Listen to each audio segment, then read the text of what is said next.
Welcome back, everyone, to episode 101 of Lesser Known Operators. I am your host, Nicholas Allen, and my guest today is Geoff Dardia. Geoff is the Task Force Dagger, Special Operations Forces Health Initiatives founder and director, a recently retired Green Beret from the 3rd Special Forces Group. SOF Health Initiative is a nonprofit organization that is SOF's premier health and wellness program that services special operations veterans, operators, and their families. He also works at Task Force Dagger and as part of Dirt Therapy Project in North Carolina, along with mountain biking, surfing, skiing, old cars, and being an asset to our community and special operations veterans. I'll have links to his socials in the show description. As always, today's episode is brought to you by the Precision Wellness Group and Dr. Taylor Bosley. Precision Wellness Group helps you restore balance, unlock vitality, and fuel your momentum through bioidentical hormone therapy and evidence-based personalized telemedicine. Dr. Taylor Bosley is a board-certified physician, a U.S. Army veteran, and a former Green Beret. He knows where you've been, where you want to go, and how to get you there. And he's an actual doctor that can prescribe you actual medicine. That's a bonus. So if TRT, HRT, hormones, testosterone, peptides are something you've been thinking about for a while now, or just looking into, look no further than Precision Wellness Group and Dr. Taylor Bosley in Southern Pines, North Carolina. Walk-in, telemedicine, in person, you name it. Use code LKO20 on your initial consultation paperwork to save 20% on said consultation. Additionally, we are brought to you by Alpha Elite Performance. Get your supplements for the gym at alphaeliteperformance.com. Use code LKO15 at checkout to save 15% on your order. I recommend the Pipe Hitter pre-workout and creatine. Works for me, should work for you. I hope so anyway. I do appreciate you guys. Please remember to like, subscribe, share, comment, pass these episodes along. Thank you for listening and enjoy the show. Geoff Dardia, welcome to Lesser Known Operators, man. Thanks for coming on. Yeah, man. Thanks for having me, brother.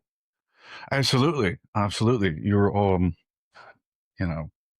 keeping the force healthy, right?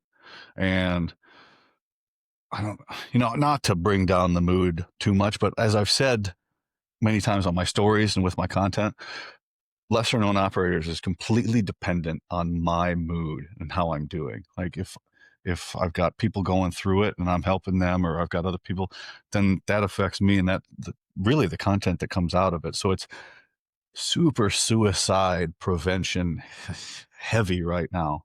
Mm-hmm. And you went through the entirety of the global war on terror.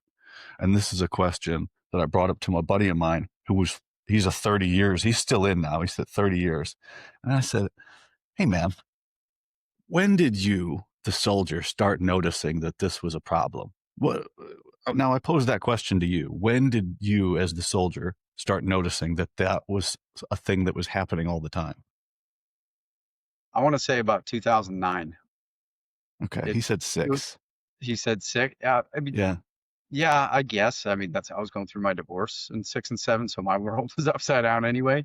But by I guess they say 2009 because that's when I was forced to take a break, and I started noticing everything else around me. And, I was falling apart between 7, 8, and 9, I guess you could say. And then I was just like, dude, something's going on here. I'm losing more friends to cancer and suicide than I am combat. You know, I was almost one of the statistics. That's how I got into all this. And I was like, okay, man, like I got to figure this out because I've got my life exactly where I want it. I've got my job. I don't call it a career because it was never about a career, but I got myself to where I wanted to be, and I shouldn't have felt that way. And it was just like I was dragging a dead body around. I'll say the same thing over and over again. I was a shell of a person. I was completely dissociated from home life. Overseas, I was fine. And then it was, after enough people were like, hey, dude, what's the matter with you? That's not you. You start looking more inward than outward. Then you figure like, okay, something's going on. What is this? Yeah. It's so, the normal person at the baseline level or the team level or, operational level, like starts noticing things. When did command start noticing this? And then because they have to, they see everything, right? There's somebody at some level that sees everything. And just like always, it just got too big to handle. And now here we are. We got this long, sad road of how we got here, which is very difficult to explain because there's just so many nuances and all the shit and $10 trillion amongst friends. What's $10 trillion amongst friends, Yeah. And then we're here. But and then you go, okay, we're here. Well, how do we deal with it? And then it's the 10,000 different things. We got TBI, and everybody interview, it's got something else. Taylor Bosley. Well, your hormones could be fucked up. Okay, well, you got problems at home. Okay, you got a drinking problem. You got injuries, TBIs. You got your hormones are all kinds of stuff. Yeah. What what is the number one thing that you are seeing from guys that just stands out above everything else? Honestly, it's childhood. The TBI stuff, we get people in and out of programs for that, go to polytraumas. I'd say the majority of my work right now is dealing with people's childhoods before they even came in the military. Um, if you ask people in our career field what bothers them more, I would say about 50 to 75% of the operators will be like, yeah, my childhood was garbage. I did 3 consults today. 2 out of the 3 where my childhood sucked. It was horrible. And that's why everyone's trying to go do plant medicine right now to figure out, unpack that rucksack to figure out how much it affected them and to what extent. And they're over it, man. They want to get past it. And it's like the military provided them everything their childhood couldn't. And then they leave the military, and guess what happens? And that's what I'm seeing right now. It's the biggest, we've crushed the whole operator syndrome thing. We've got TBI polytrauma centers popping up everywhere. People are getting their hormones looked at. That's not pulling teeth anymore to get that done. Behavioral health providers are picking up on the whole operator syndrome thing. But right now it's, I lost my identity leaving the military. I lost my purpose and my mission. And now all of a sudden I've got all this downtime. And why am I feeling all these things that I've never felt before? And I'll go back to trauma. Trauma, your nervous system and your brain compartmentalize that so you don't have to suffer and feel that pain. And when you're busy and being traumatized, you don't process it. It's when you come out of that environment where it's quiet, well, it's calm and it's safer. That's when the nervous system goes, okay, man, it's time to empty the ruck. Let's go back to some of these things that you stuffed back there and never dealt with. And then, you've heard the term, the body keeps the score. What the mind suppresses, the body expresses. That's dead truth. That is it. And the toughest, most badass dudes in the world get to a certain point where they lose the ability to compartmentalize. And then it starts eating them from the inside out. And no matter how much of a distraction they have, whether it's a career, relationship, hobbies, you're going to get to a point where you lose the ability to do all the hobbies you love doing because your physical abilities have declined. You're going to lose the job because your psychological abilities have declined.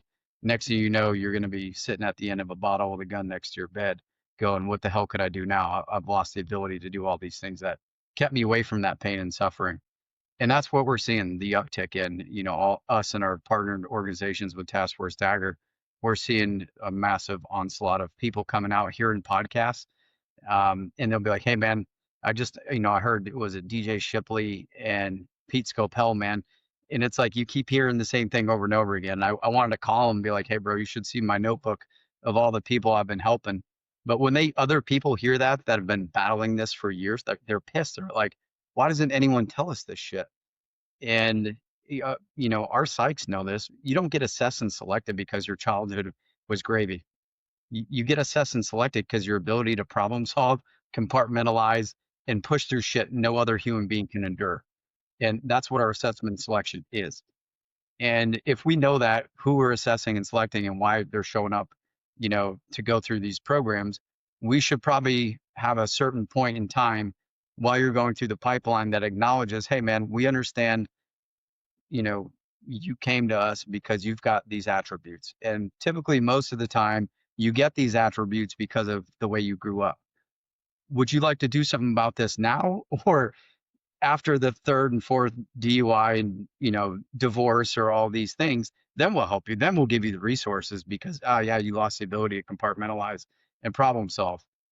We're doing a major disservice to the force. I'm not saying we have to coddle people, you know, chase him around with a clipboard and a bottle of medication, be like, oh, let's talk about your childhood. But what we do need to do is have an honest conversation of, look, man, like I'm a Gen Xer, latchkey kid, grow up super fast, hyper independent, doing shit I had no business doing as a 12, 13-year-old. And, come to find out that those those attributes do well on a team, right?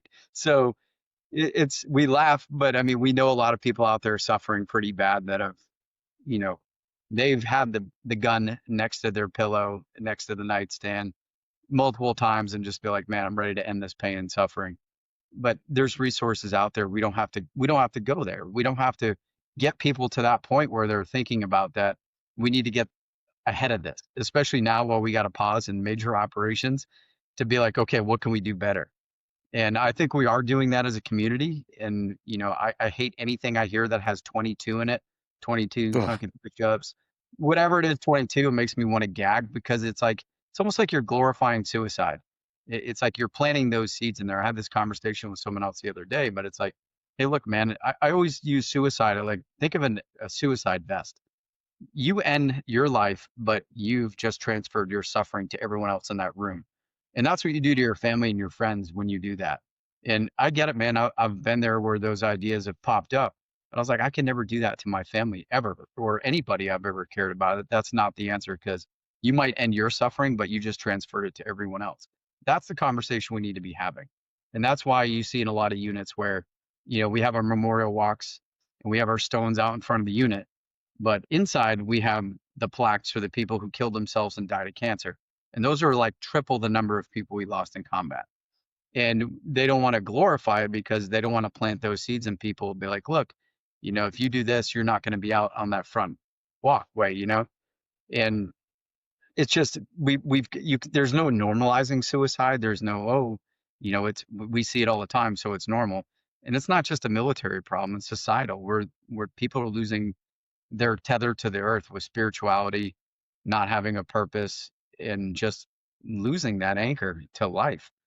And if you don't have a plan in place before you go in the military, we talked about that when we were warming up here, what you see up there in that cabinet, that's exactly what happened to me at a young age. And that was like one of my best life lessons of do not tie your identity to what's on your uniform or what you want to do for a job or a career or anything like that. And that's what we always say is, God's rejection's God's protection. And it's like at that time, it wasn't like, oh, cool, that was a great lesson. It was horrible. I don't have to explain that to you. But later in life, when it all made sense, I was like, holy shit, I was put exactly where I needed to be. And that was it, man. It was crazy. And talk to everybody. You listen to other people's podcasts. I don't want to get religious in here or anything, but when you figure out your higher purpose and why you're still why you're still on the earth, you feel a lot better. You lose that fear, and it's just like, holy shit, man, this is it. And like your story is a perfect example of that. At first, you're probably like, this sucks, but then you find out your path was another direction, and then you're like, holy shit, I was put exactly where I need to be. And that's the thing. Not everybody gets that, and that's what's sad is not everybody finds the lesson. Not everyone finds their gift and their purpose, and that's a tough place to be. I can empathize with that because I was that person once, and it was horrible. It was would not wish that on my worst enemy. So yeah, Yeah, I don't recommend it. I'm now I get a check on the first of every month, and I'm afraid of the ocean. So if I could change a couple things, I would. But I'm enjoying what I'm doing now. I could go with the minus 6 years of trying to drink myself to death. I could go with cutting that out of my life. But you said identity tied to what's on your uniform or special tying your identity, special operations, right?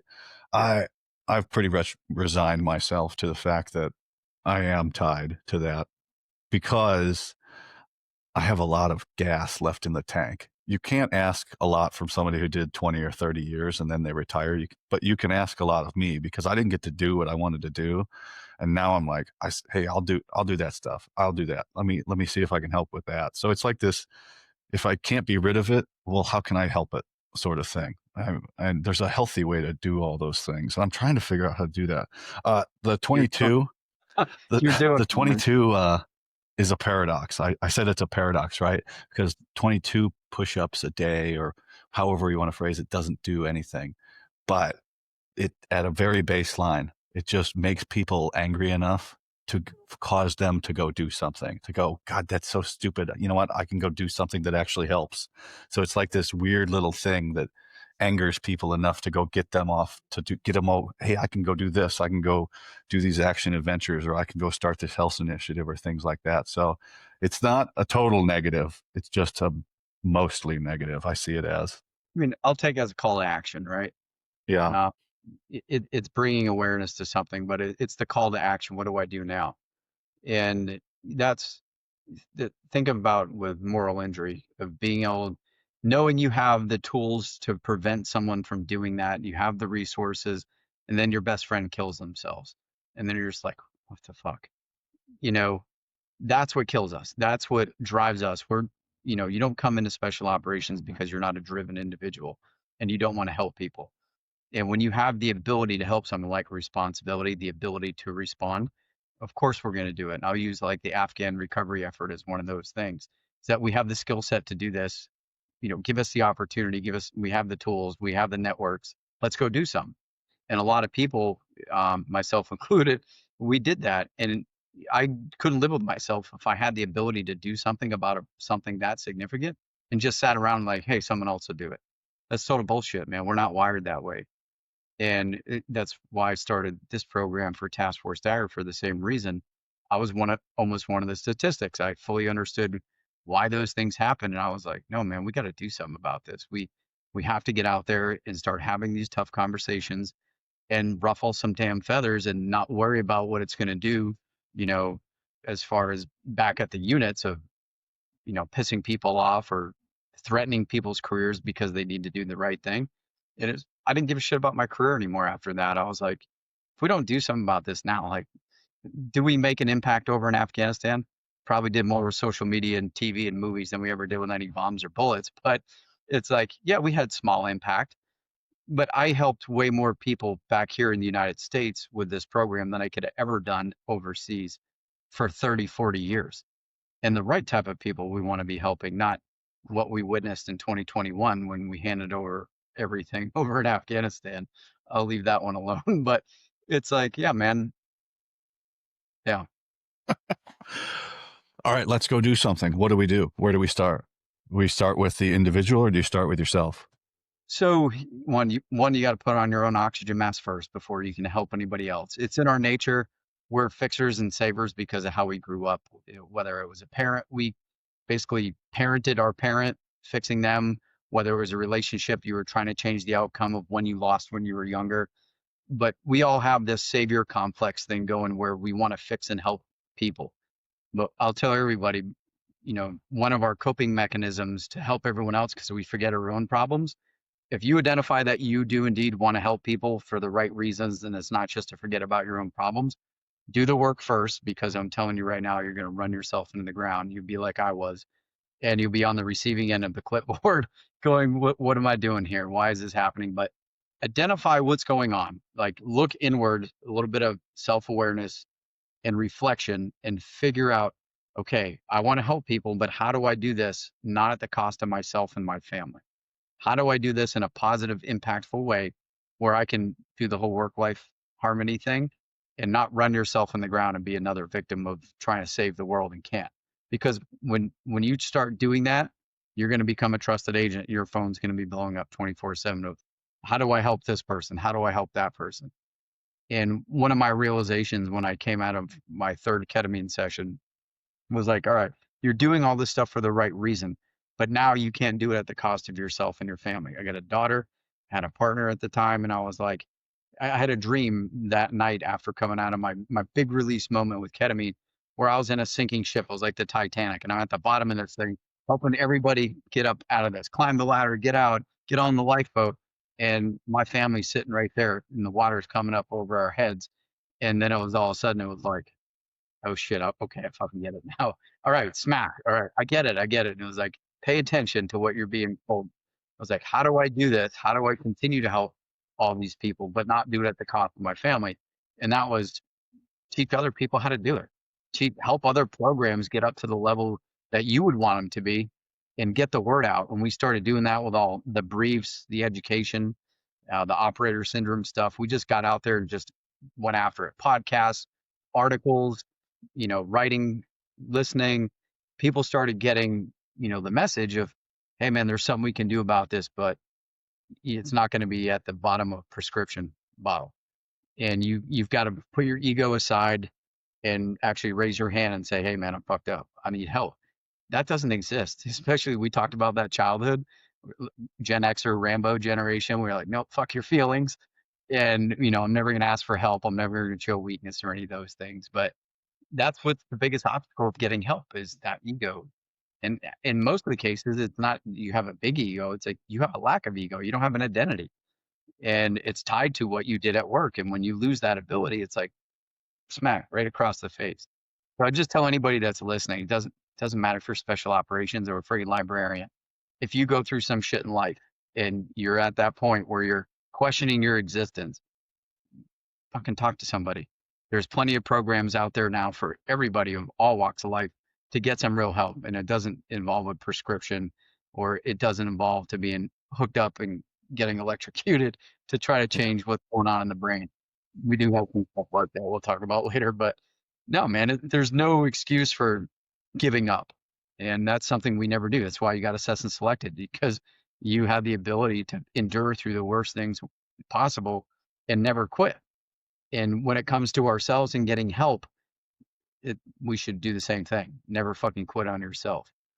And that's it, man. This isn't rocket surgery. It's not a complicated problem. You add traumatic brain injury, some toxic exposures, ruined families, relationships, financial issues. Yeah, you've got all the things. But the bottom line is that if the brain and the nervous system aren't working properly and you're not responding to your environment properly, yeah, guess what's going to happen? You're not going to be psychologically or physiologically resilient anymore, and you're going to have those thoughts, or your body's going to start failing and force you to do something. So, let's not get to that point where, suicide is the extreme version of not being psychologically resilient, and cancer, heart disease, Alzheimer's, neurodegeneration is the physiological end of that spectrum of not bouncing back and being resilient physiologically. If you're seeing a population that's aging faster than the average bear, where in your 40s and 50s, in some cases 30s, getting cancers and heart disease and all these crazy neurodegenerative diseases like ALS, MS, pre-early dementia, early onset dementia, and Alzheimer's, you got to be asking yourself why. Not, hey, we see this all the time in you guys, but why is this happening? And go back to the lifestyle and the environment. And that's exactly what I did with the program. And, we have an incredible team of people that know this stuff. We joined forces and said, let's get out there and, start our UW campaign and get the messaging out there. And let's do a little bit of coerce, disrupt, and overthrow operations in the medical field and get performance, lifestyle, or functional medicine out there for everybody, not just people who figure it out through the auxiliary and the underground. We want to make it mainstream. We want to make it overt. And that's exactly, the technique I used to do all this was literally what I learned in the UW manual, how to do it. And has the same results you want if you do it in an unconventional warfare campaign. So yeah, Yeah. man. There's a 30,000 of us, right? 30,000 Green Berets in retirement, about, let's say that. And man, that's a big number. And a lot of us, I don't know about me, but a certain number of those people are going to rise to a position where they can enact change, right? Yeah. And then they'll say, well, I'm in a position where I can put this program into effect and I can help this amount of people. But you gotta want to do that.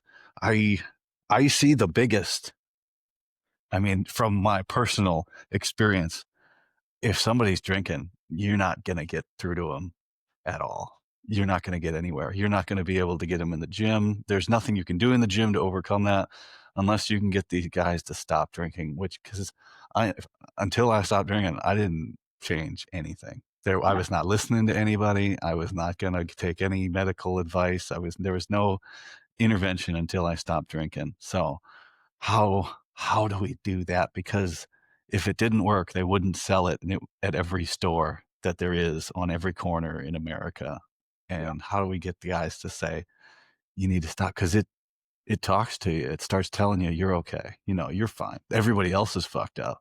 It's like Yeah. this ghost inside your head telling you stories that everybody else is fucked up, not you.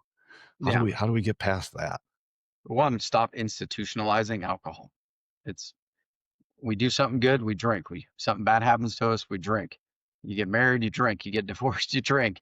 It's institutionalized. I mean, fucking look at it for what it is. It's poison. It's a group one known human carcinogen. Only in America can we sell shit on the shelves and look at this fucking shit. It's awesome. It's literally poison.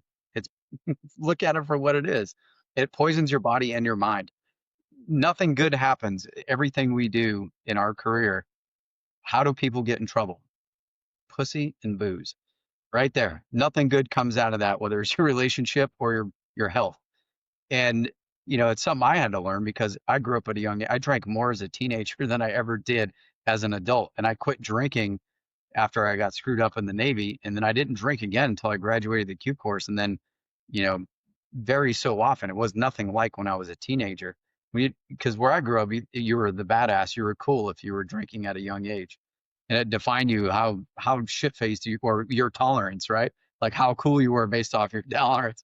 I look it back now and I'm like, that's the only thing in my life I regret is that I would have never done that. Did I have some fun times? Yeah, but was it stupid? Absolutely. And it's like, what good comes out of it? And most of the time, it's not good. It doesn't I come out of it. shudder. I shudder to think about all the bad things that didn't happen that Yeah, were like this far from happening. The yeah, thousands of times that something didn't happen. Like, oh my God, I was so lucky. I'm so lucky. yeah. Yeah, I had a couple moments in my life where I was like, holy shit, I shouldn't be alive because of that. And then, yeah, man, I got to a point where once I figured all this out, I was like, I'm not poisoning myself, especially after plant medicine. Ask anyone who's done ibogaine, ayahuasca, 5-MeO, DMT, or ketamine or anything like that. Majority of the time, people come out of that like, I do not want to poison myself anymore. It's your temple. And once you appreciate what you got and learn it's the only one you're ever going to get, you you start taking care of it a little bit better. And it usually takes catastrophe, near death, something catastrophic in your life to get you to change direction. And I've seen people, even with the catastrophe, that they just can't kick it. It's like it's got a hold of them more than anything you know. And I've seen people do the ibogaine, do the ayahuasca, the 5-MeO, psilocybin, whatever it was, and they're still trying to kill themselves with booze. And it's got such a grip on them. And it's like if if you don't control the environment that you go back to after going through those programs, guess what's going to happen? You're going to go right back to where you were because That's that's so hard, man. I talked to a guy the other night just over messages and he's telling me what he's planning for that night. And I just go, man, I have no control over this. I can just offer, if you get in trouble or you need to talk to somebody, you can message me, but I can't help you here, man. I, yeah, it's horrible. I've got a friend I went through the Q course with that I've known forever. I was like his big brother and going through the same thing. And it's like I have all the resources. And he's utilized them. He said, "Hey man, I'm fucked up. I need help." And he's gone through, but when he comes back out of those programs, the support network's not there, and you're going to default back to your survival behaviors, which is all things fun: alcohol, tobacco, females, and firearms. You go back to mammalian lizard brain, right? The limbic system, which is fighting, feeding, and fornicating, and that feeding part is also alcohol and drugs. And it's what do you do to soothe yourself and survive?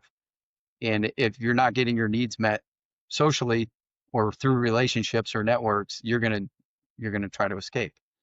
And it's a coping mechanism, it's a tool. And until you get to the root of what's causing the drive to do that, whether it's shame, guilt, moral injury, then you're gonna be literally pissing your life away, literally. And any program you go to that's in a substance abuse program that doesn't address the why and only looks at the what, fucking run. Get out of there. Don't waste your money, don't waste your time. But the programs like Warriors Heart, Treehouse, if they get to the why are you doing this? What behavior patterns do you have that are causing this? Why did it happen? I mean, it goes back to childhood again. It's not. I'll hammer that home for anybody listening. Is that that's where we see the most issues with people abusing substances. It's not what they did as adults. If it's in the adult realm, it's they did something downrange they regretted, or they did something to their loved ones that they regret, cheated on them, ruined a relationship, or a career they ruined because of what they were doing with those other things mentioned. and that's it, man. Like it's not rocket surgery. Wrapped up in a nice, neat package. But then you get everybody's different. But as you were describing there, you get there's only so many. You know who Jordan Belfort is, the Wolf of Wall Street. Yeah. He was telling his penny stockbrokers, he's like, all the reasons, and he started writing them down on a whiteboard of why people can't buy or purchase the stocks today. And he got to like 16, and then the crowd couldn't produce any more reasons. And he said, all we need to do is focus on these 16 things, and then what comes off of those. So you start writing down all the things, and it seems like a lot because life can go in an infinite number of directions, but there are only so many categories. There's only so many things that these break down on. And Mhm. so we have all these things popping up to take care of each of them.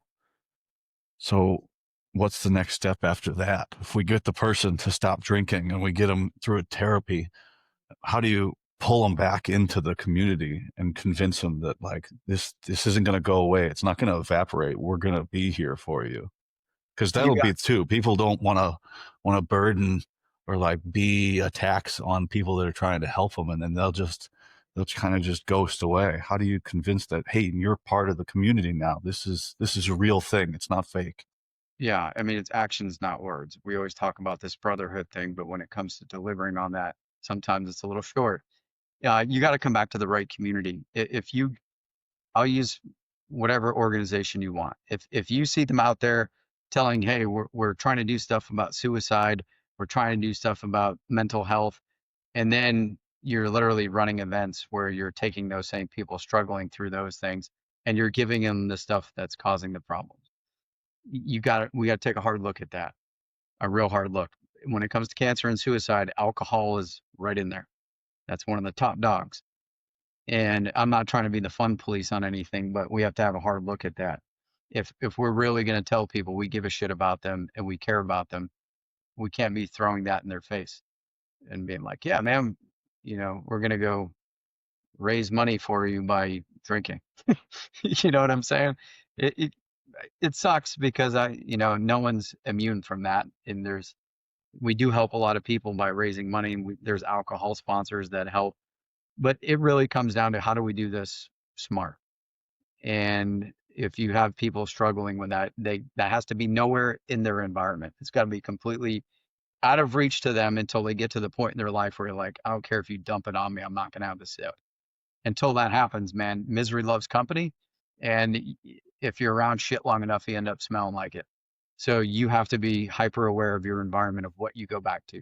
Because I've seen the best treatment centers in the world where they've cleaned people up, they address the what, they address the why and the how, and then you get them back, and then they go right back to default. These Southern Pines, they're at O'Donnell's, you know what I'm saying? And back with their bros, but their bros are like, hey, dude, one won't hurt. You got this, man. And it's like, no, dude, that's gone. You need to avoid all those places and all those types of events that are tied to that. And that's the work. That's where the real work is, man. And there's no easy way to say it. And unfortunately, until we get to the point as a community where we're like, hey, dude, pull your head out of your ass. Obviously, you got a problem with this. And being here is not the best thing. We understand that. We wouldn't do that to you. Let's go somewhere where we're out in nature where we don't have to do this shit. Until we can start doing more of those types of events where it's not a staple part of the event and we can get them out there and doing stuff like you said, I'll tie it back to physical fitness. You talked about this in the gym, is that how many people in their 40s and 50s can go get wrecked and go out and run a marathon the next day like we did when we were in our teens and 20s. That shit doesn't happen anymore, man. It's painful. And once people start gaining that weight, getting all that arthritis, and lose the ability to go in the gym and do all those things, they're going to be miserable. They're literally going to drink themselves to death because it's like adding gasoline on a roaring fire. You're making the problem worse. So, it's one of those things, man, is change the culture, do something healthier until we find a different remedy to our life's woes that isn't a carcinogen.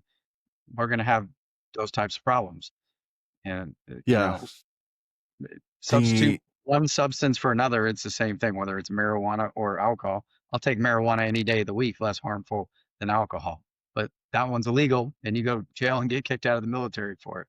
So Yeah, treason is a matter of dates. I think Napoleon said that. But so here's one like thought I'm working on, and how do you get this across? Because I do have I do have quite a few guys that listen to me that are still in.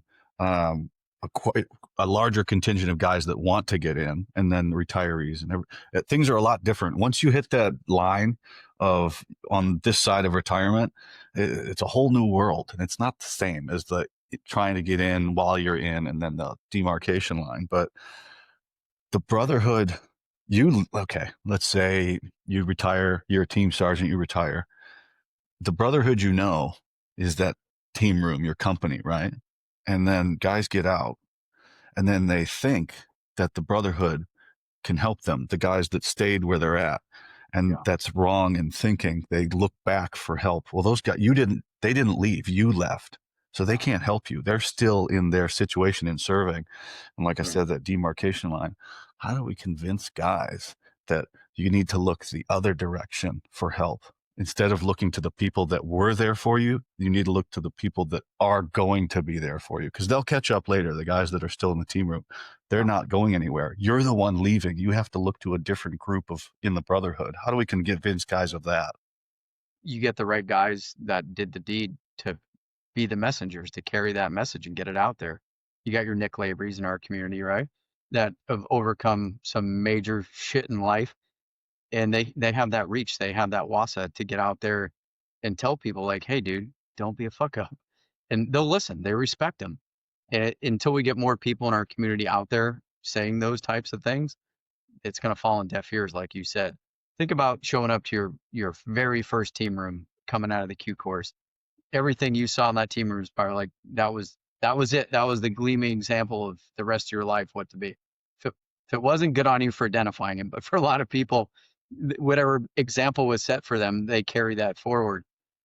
Usually, it takes some people from different backgrounds to have the intelligence to be like, "Hey, that's not the right thing, and I'm not going to be part of that." But again, there's all depending on you had for leadership at that time, that who they were and what their message they were putting out. It's a different experience for everybody in every team room you go to. But until you get enough of the right people saying this is what you should be doing and this is the right way to do things, you're going to default back to whatever the first thing you learned was coming out of the Q course. And like I said, if you come from a shitty childhood and you never had an example growing up, and you go to this thing where you're like, this is the pinnacle of my life, these are the most badass dudes in the world, and you learn and live by the example of the wrong thing, you're not going to get any better, right? And so it's just, you've got to have people out there willing to get up in front of our community and say, hey, dude, don't be a dumbass and don't do what I did. And that takes a lot of humility to be able to do that. And you got to live the example too. You can't just say it and then do the complete opposite. I've seen that a lot in our community as well. But no one's perfect. I don't expect anyone to be perfect. And like I said, man, people can see through the bullshit. You can get up on all the podcasts all you want and say, yeah, I care about people and I want to do all these things. And then you see them down at Soft Week and they're getting hammered and they're acting like idiots. And then you're like, okay, dude, you say one thing and you do the other. People can see through that shit. So just, Yeah. be mindful, man. Have a little bit of inner work to do, the shadow work of being able to reflect and stop looking outward and look inward and say, where am I fucked up? What do I need to fix? It's And so difficult because I say a lot, you know, uh, people, they're not going to listen to you and they're not going to read what you write, but they will watch you. They will watch you just like when we learned it from when we were a baby to when we were fucking leaving the house. We watched our parents, whatever they did, for better or for worse. That's how we learned to do things from the beginning of time. And it's like, what can I do? What can we do? Man, so the content and my relationships are pushing me towards helping with the suicide, right? yeah, Holy fuck, man, that is depressing shit. To tell people what is going on in your head, it actually like sucks the life out of me. To makes me like I'll write it onto the page and I'll just feel like depressed. yeah, And then I put it out there, but I know it'll help people. But you got to drag yourself out of that. I'm in this yo-yo of like, but at least I noticed it right away. I Yeah. like, okay, I I'm making content which is icky enough about suicide. It feels so bad. Okay, but we got to get past that. And you got to tell people this. You got to say what people have in their heads. You got to drag these things that are stuck in there that they think is only to them, and you got to put it out there. And then people comment and go, "Oh, this, they had this and this and that." And go, see, it's not atypical. It's not one off. Everybody's going through this shit. So that's the thing I've been noticing is like, God, it's gonna suck as the worst, the Yeah. hardest stuff I make. It just pulls the life out of me. And I'm like, all right, we got to hit the gym. I got to make something funny. I got to go do something else and like bring myself back and pull myself back into the realm.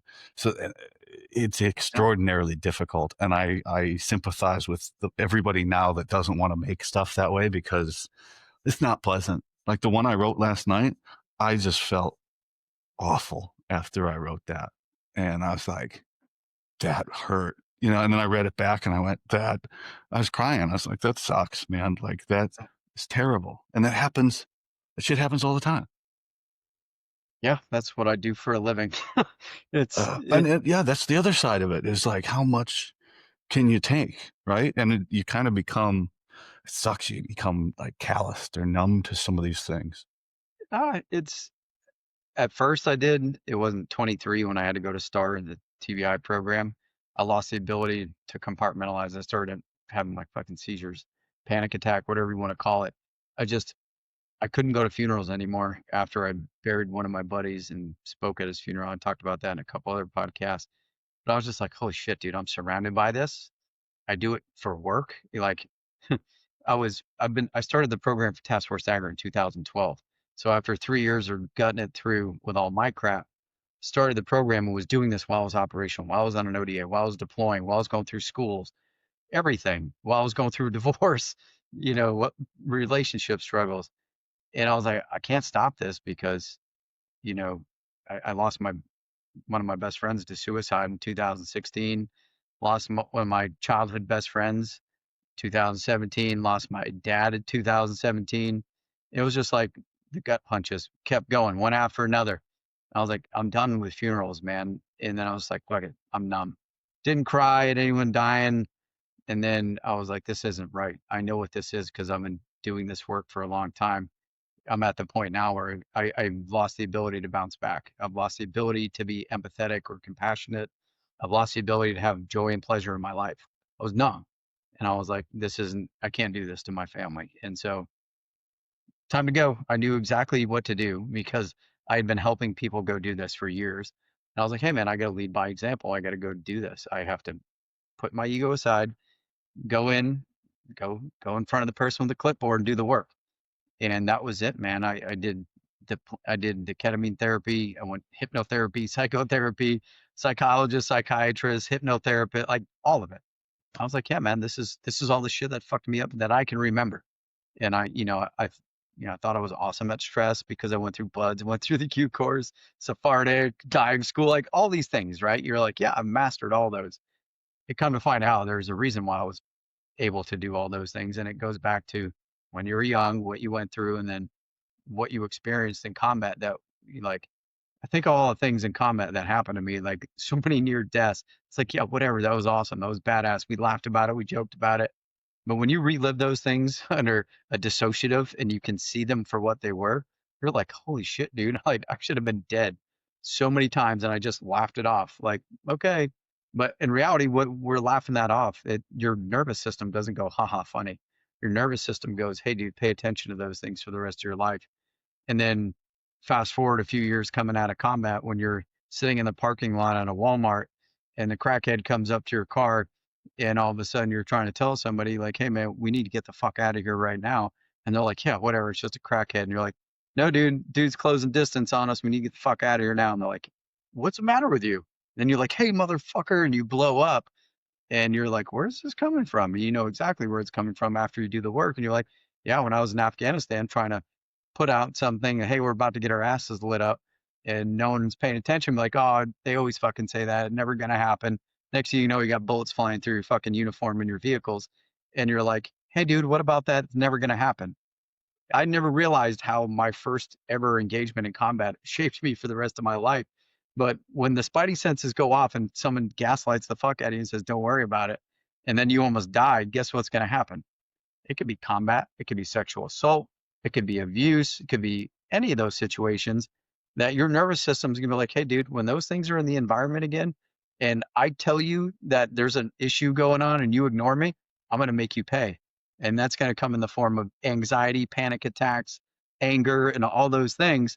And we call it a disease. I call it a fucking gift. Like we just learned how to override what our nervous system and self-preservation is trying to do for us, and we call it a damn disease and fucking medicate people to death for it. Trauma is a response. It's not a disease. It's this thing happened to you. It caused you all this pain and suffering. And now for the rest of your life, you're going to be reminded when those things from that incident or multiple incidences, child sexual abuse, repetitive over years, your nervous system's never going to let you feel safe and let your guard down because it's trying to keep you alive. And what do we want to do? Tell people it's a disease, give them a bunch of drugs, tell them it's their ball and chain they got to carry for the rest of their life. But you can process some shit. You can reprocess, right? That's what EMDR does. That's what the psychedelic assisted therapies do. Help you reprocess those events in an environment where you're safe and you feel like someone's got your back. You're in your tribe, you've got security, you're in a place where you can do the work and you know someone's got your back. If you can set those conditions in the environment and set your intent of what you want to work on, some badass shit can happen and you can get past the trauma. It's never going to go away, but it doesn't have to keep you up at night and make you physically ill and feel put in the pit of your stomach, right? That's, you can feel that anxiety. That's your body letting you know that there's unresolved issues that you're carrying around that little rucksack, also known as emotional constipation, that you haven't dealt with yet. And until you do, it's going to remind you every single day until you do the work. That a lot of people call it shadow work, right? But it's the unresolved, unprocessed stuff that we just kick the can down the road our whole life. Say, yeah, fuck it. I'll just, I'll do this and I'll forget about that. And then you just keep stacking and putting shit in the rucksack. And before you know it, you can't get off the ground again. You do the flop and you go to get up and you're like, I'm not bouncing back. And then that's when those thoughts start happening. So we got to have a conversation about trauma. Everyone can't be a fucking victim of everything. It's life. Life is not going to be easy ever. Life doesn't get easier. You get stronger. And if you don't understand what's breaking you, how the hell can you fix it? How can you prevent it from happening?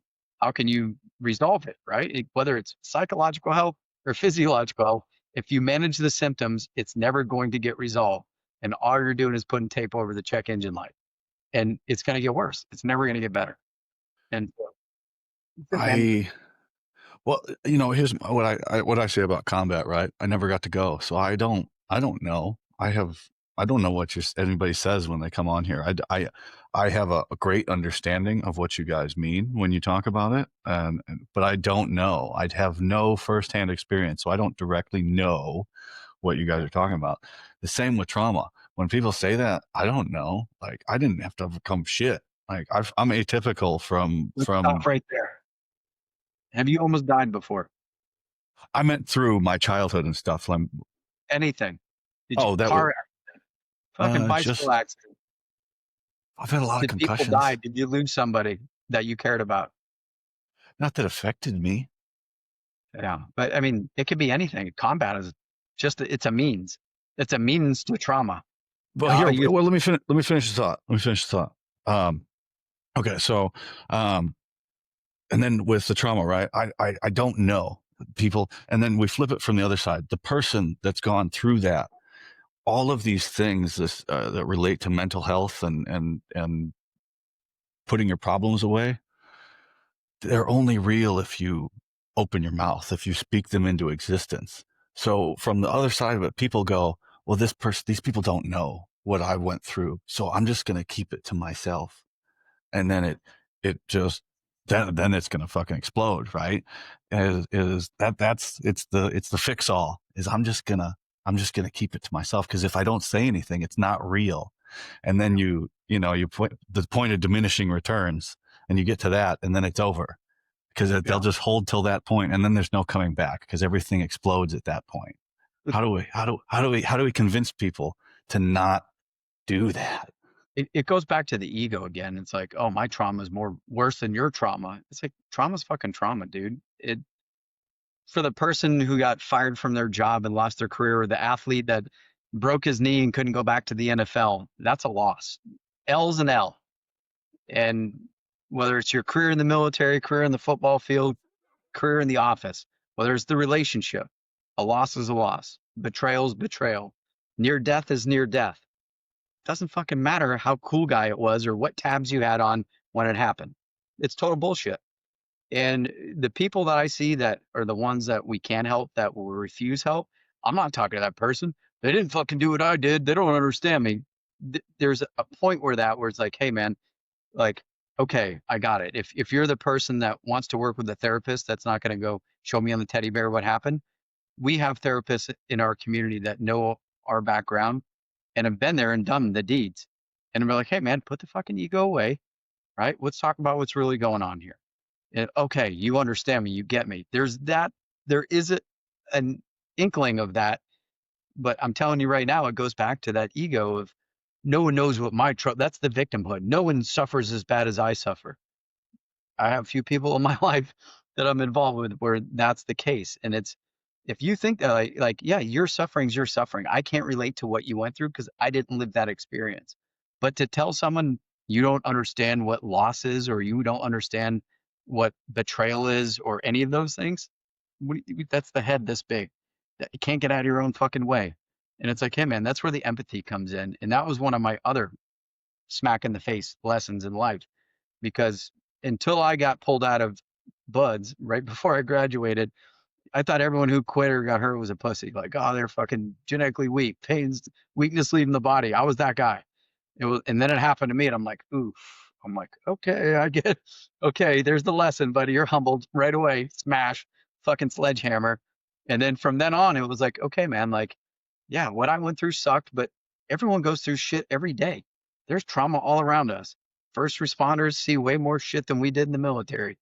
Not kids getting drilled in Iraq with fucking power tools, but we see some pretty horrendous shit here in the United States on a daily basis that would make fucking Iraq and Afghanistan look like a daycare. Like there's a lot of shit that happens on the streets that first responders, paramedics, and all these people see on a day-to-day basis. And for me being a vet and like telling my brother, you didn't go to fucking combat, you don't know what trauma is. I'm like, fuck you, dude. Like, okay, want to see what trauma is? Yeah, and I see that trauma every single day, and then I have to go home to my kids right after that trauma. So it comes down to empathy and understanding and fucking humility. Put your shit, check your ego at the door, dude, and understand that just because someone you get fucking shot at in a firefight doesn't mean their trauma is jack and shit. That's where, we fail as people, is that empathy and understanding and compassion. And when people go do plant-based medicine, and the part of the plant-based medicine like DMT is the dissolving of the ego, where you say, okay, we're all one, we're all in this together. That's when the real work can start happening. Until that we're gonna fuck you and your problems and none of them are as big as mine. Once they do that plant-based medicine and they see it, they're like, okay, I get it. That's why people who do the hard work, do the shadow work, they're not out there talking about it. They're not, bragging about what they saw and what they did. You'll know when you talk to somebody who's done the work, because everything will go from you to I was fucking up. I was the problem. I was doing this. Not the whole world was fucked up. You can see it when the shift happens of, hey man, I played a role in this. This is my life. Everything I said yes to in my life and caused me problems, I'm responsible for. There's things that happen to us that we didn't sign up for, but for the most part, everything causing us problems is probably something we said yes to at some point in time. Whether it was saying yes at MEPS, saying yes at airborne, yes at selection, whatever it was, we signed up for it. And that we can't blame other people for what happened to us in the military. I can't. I I can. This is my show, and I absolutely blame my team sergeant. Fuck that guy. But continue. but I mean, you get it, right? Like Yeah, I we do. always, I do. there's always that component of I got it worse than everyone else. In reality, dude, after listening to some of the podcasts on Sean Ryan with some of the dudes I grew up with, and I'm like, you know what? My fucking life is not that bad. I was like, I feel pretty blessed after hearing some of the horror shows that these kids grew up with. And I'm just like, fuck, dude, I'm grateful every day. everything bad that happened to me in life steered me where I needed to be. And when you hear people talking about that, you'll know they've done the work. Yeah, and if you hear the why me, oh fucking everyone's out to get me, you know they haven't done the work yet. And that's it. I Like uh I created my own therapy session with this. I had no idea that this was going to uh, allow me to empathize with hundreds, thousands of more people, see perspective. I get to hear people's refined life stories, the best parts of it and the worst parts of it. And then I get different units. I get all these experiences, different service branches, opinions, male, female. I get all this other stuff. This has done way more for me. The show has than I think my 5 years, and that reflects on the better I get, I'm able to make better content. And it just, and then I keep yeah, churning out this stuff that I'm like, this is great. I love this. This is good. And hopefully it helps people. But I had no idea when I started this that this was going to help me more than anybody else. It's unbelievable. Um, I'm so proud of it. Yeah. And here we are. Like, yeah, sitting down with you, the people I've been able to meet and invited out back in the community, pulled back into special operations, into being a Green Beret, invited into the offices of people that I would not have gone and seen in uniform. yeah. Um, Unbelievable.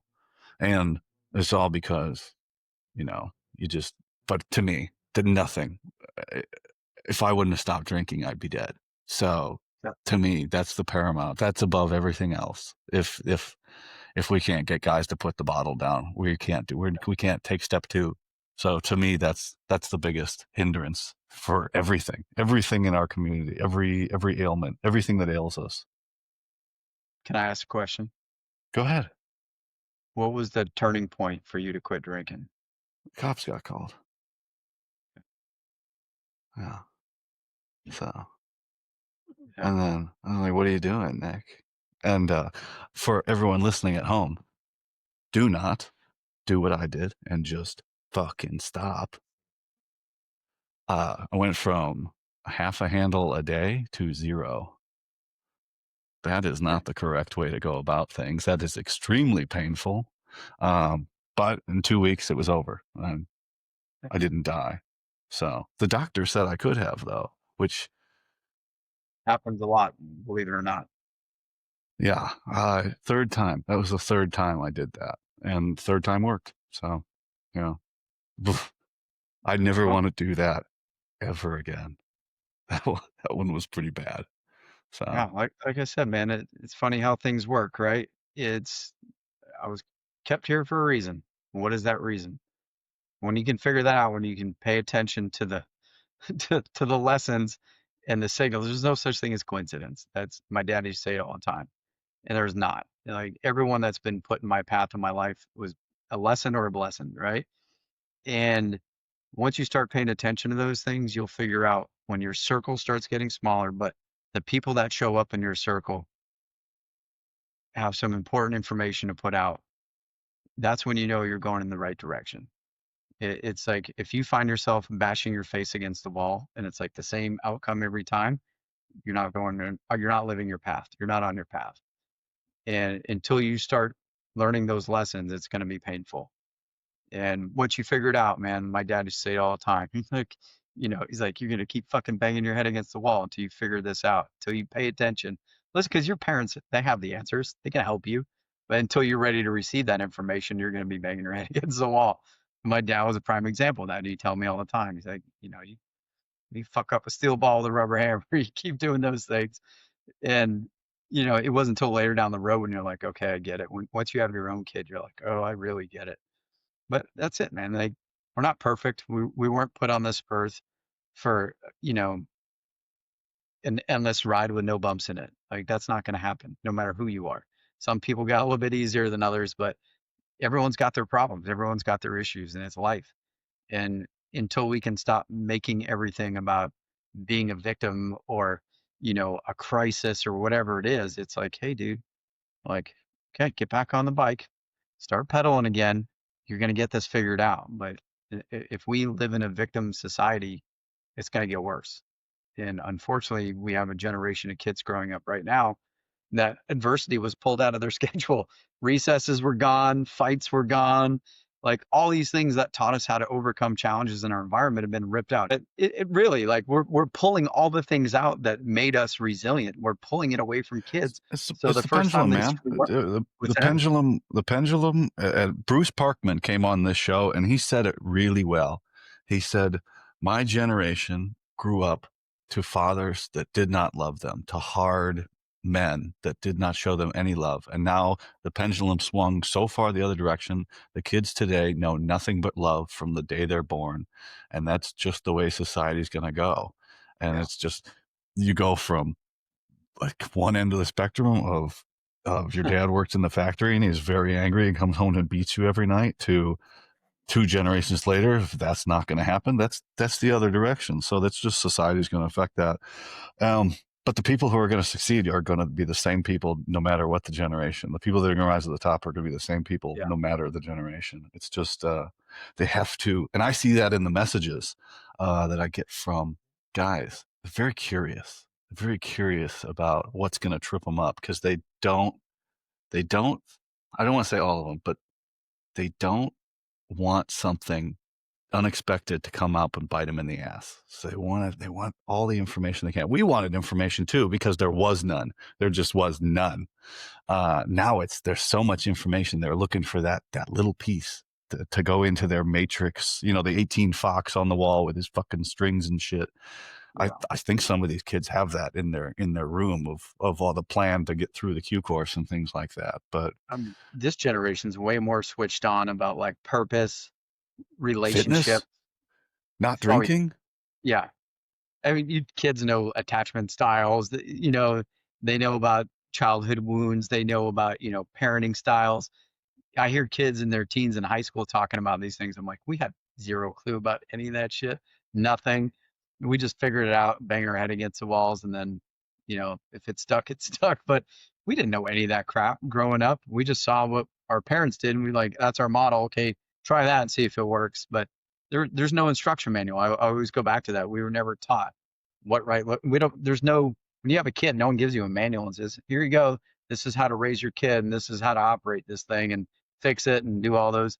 There was none of that. You watched your parents raise you and you said, okay, I'm going to take the good things I liked and we'll keep doing those, and the bad things, I'm not going to repeat that on my own child, hopefully. And you learn, you grow. But now it's like you said, we're in the information age. We're flooded with information of what right looks like. And yeah, we didn't have that, man. We had Saturday morning cartoons. We had Rambo. You know, we had our bikes. We played war. We were out surfing, mountain biking, skiing. We never came home. The only time you came home was to eat, sleep, and if it was raining out, you played video games when Nintendo came out. That was it, man. We were outside fighting, doing kid stuff and learning. And, I wouldn't trade that in the world. That was the best ever. I feel blessed to have that type of childhood. I look now, it's like, hey, you guys go hang out? No, we text each other on our cell phones. Like, you don't go knock on your buddy's door and like, hey, let's go hang out. No, we don't do that. Like, do you call and talk on the phone? No, we text. I had to get my daughter to break out of that and be like, no, you need to go communicate with people. Go walk somewhere, go see your friend, go out and do stuff. And I see my friends' kids or even my nephews, and they're like, no, we don't do that. Like, we don't go out in gangs of friends and ride our bikes everywhere, unless you're privileged and have, where those Surrons and electric bikes up in New England where kids are out in gangs riding them. But for the most part, kids aren't doing what we did growing up. And that's where you learn. That's where your street smarts come from. And if you don't have that, guess where you're not going to learn how to overcome those things. So again, you said it, the pendulum. What was it? Hard men, yeah, hard times create hard men. That's exactly what it is. We're watching it full spectrum pendulum effect right now. And we just did 20 years of war. Whenever in our lifetime has that ever happened? Unprecedented. We haven't seen it. So yeah, kids are probably going to grow up some weird shit. Pandemic, 20 years of war, pandemic. What else we got? Assassinations. Like we've literally like it's like the fucking bingo card. we're seeing shit we don't normally see in generations. We're seeing it in literally in like a 4-year period. So yeah, these kids it's unprecedented what's happening right now in this world we live in where we're experiencing these things. Oh, aliens? Yeah, okay, screw those things. We don't care about those. It's like everything's happening and everyone feels it. Everyone knows it. It's like we're speeding up. It's like we're circling the drain, but we're overwhelmed with a bunch of shit happening at once where people are just like, "Yeah, okay, yeah, the world's on fire. Great, cool. What next?" Yeah. And that's where we live, man. People lose hope when they're just like, yeah, I don't care. I'm not going to buy a house. Why am I going to buy a house? I'm not going to be alive long enough to pay the mortgage. So screw it. Like we're getting to that point right now where kids can't afford to buy houses. And uh, what do you do, right? Kids are having to live home with their parents because mortgage rates are off the charts. Everything's a rental. You can't buy and own shit anymore. Like we're there. We're there at this point in life where it's like, what do we do now, man? Like how do you shit on a generation of kids that we created the problem and be like, oh, figure it out? The Oh environment's not the no. same that we grew up buying houses and owning things as it is now. So I think there's the empathy, right? Like before I'd be like, oh, you guys are a bunch of pussies, work. And now it's like, dude, I get it. Like I wouldn't want to go work 9 to 5 anywhere right now because you're not guaranteed shit. And so, yeah, man, that's the empathy part. We'll circle back on that one. I was 18 years old, and it was 18 years ago when I was working construction. I think I was 18 or 19, when I watched the world's economy collapse while I was building houses. And I just drove from here in Wisconsin to Colorado Springs for a funeral, and I was horrified by what I saw coming in from the east because I was looking at the construction and I went, man, this is 2006 all over again. It's just these cheap, and I can see it. They look nice, but they're not nice. I can see through all that. They're cheap, quickly made, thrown up houses, and they're just driving up the price. And I I'm go, sitting in one this right is now. exactly this, 2006. it's exactly what happened Yeah. last time. They just built all this shit, and they built it because they could, and they had the money, and then all of a sudden they didn't have it anymore. And I was just looking at this. I went, we're fucked. We are Yeah. so fucked. I hope I'm wrong, but if it's just indicative of what I saw when I was a kid Yeah. to now, it's the exact same thing. Yeah, it was just like I was back in the fucking cornfields in Illinois building houses again. There's no way this can sustain like this. There's not. Hyperinflated, right? Everything's hyperinflated. Once they know people are willing to give up their money and pay it, they're not going to lower prices. And so the only way to overcome the inflation is to, make more money and have a higher paycheck. But as soon as you tell someone you're willing to pay for something at a ridiculous amount of money, no, no executive director is going to be like, yeah, we're going to lower prices right now. You call it corporate greed or whatever you want, but that's the environment we live in right now. And I hope we can right ourselves with that. But right now, man, I feel bad for this future generation trying to make their way through this right now. All I gotta say is OnlyFans and social media and YouTube. But like, this is uncharted territory we're going in right now, and I don't like it. No, if from just those two lessons, from an 18-year-old kid building houses to 18 years later or whatever, just from looking at that, and you can see that that's wrong, then Yeah, just those things, like something, there's other stuff afoot, like there's bigger economic plans, and there, right. you know well, not to get too much off on current events, but there's this healthcare place down the road from my house, right? I've lived here for 6 years, and they had a sign. It said $13.50 an hour. We're paying healthcare workers. And I'm like, that's a scam. 13.50, $13.50. I think it's either a front or they're hiring people that can't get jobs otherwise, and they're Yeah, just paying it as low as possible. Well, that sign was up there 6 years ago. It got so ratty that the sign fell off, and they just replaced it with a sign that says paying healthcare workers $13.50. And I went, I don't know if wages are going to going up at the same price as everything else around here. I think we're in trouble here if even that place that's obviously underpaying people won't raise prices. We're fucked. dude, you go to So Kenny Bunk where I grew up at friggin' Dairy Queen. They pay $20 an hour. Go out east, go northeast. They pay good money up there. But no, that's sad, dude. That's who can live off that? Like I don't. you It, literally, it must be because you're unhirable. It, it yeah. it has to be because you're unhirable. But No. whatever. Yeah. No. All right. As I Good said, man. way into the healthcare though. Yeah. Into the healthcare. Because I saw that you're a VA Certified Recovery Care Coordinator. My tagline or my joke I say is the VA is excellent as long as there's nothing wrong with you. Yeah. Yeah. I And mean, then there's a big gap until you're dying, and they will keep you alive. If you are dying or you're fine, great. Everything in the middle, not so good. accurate.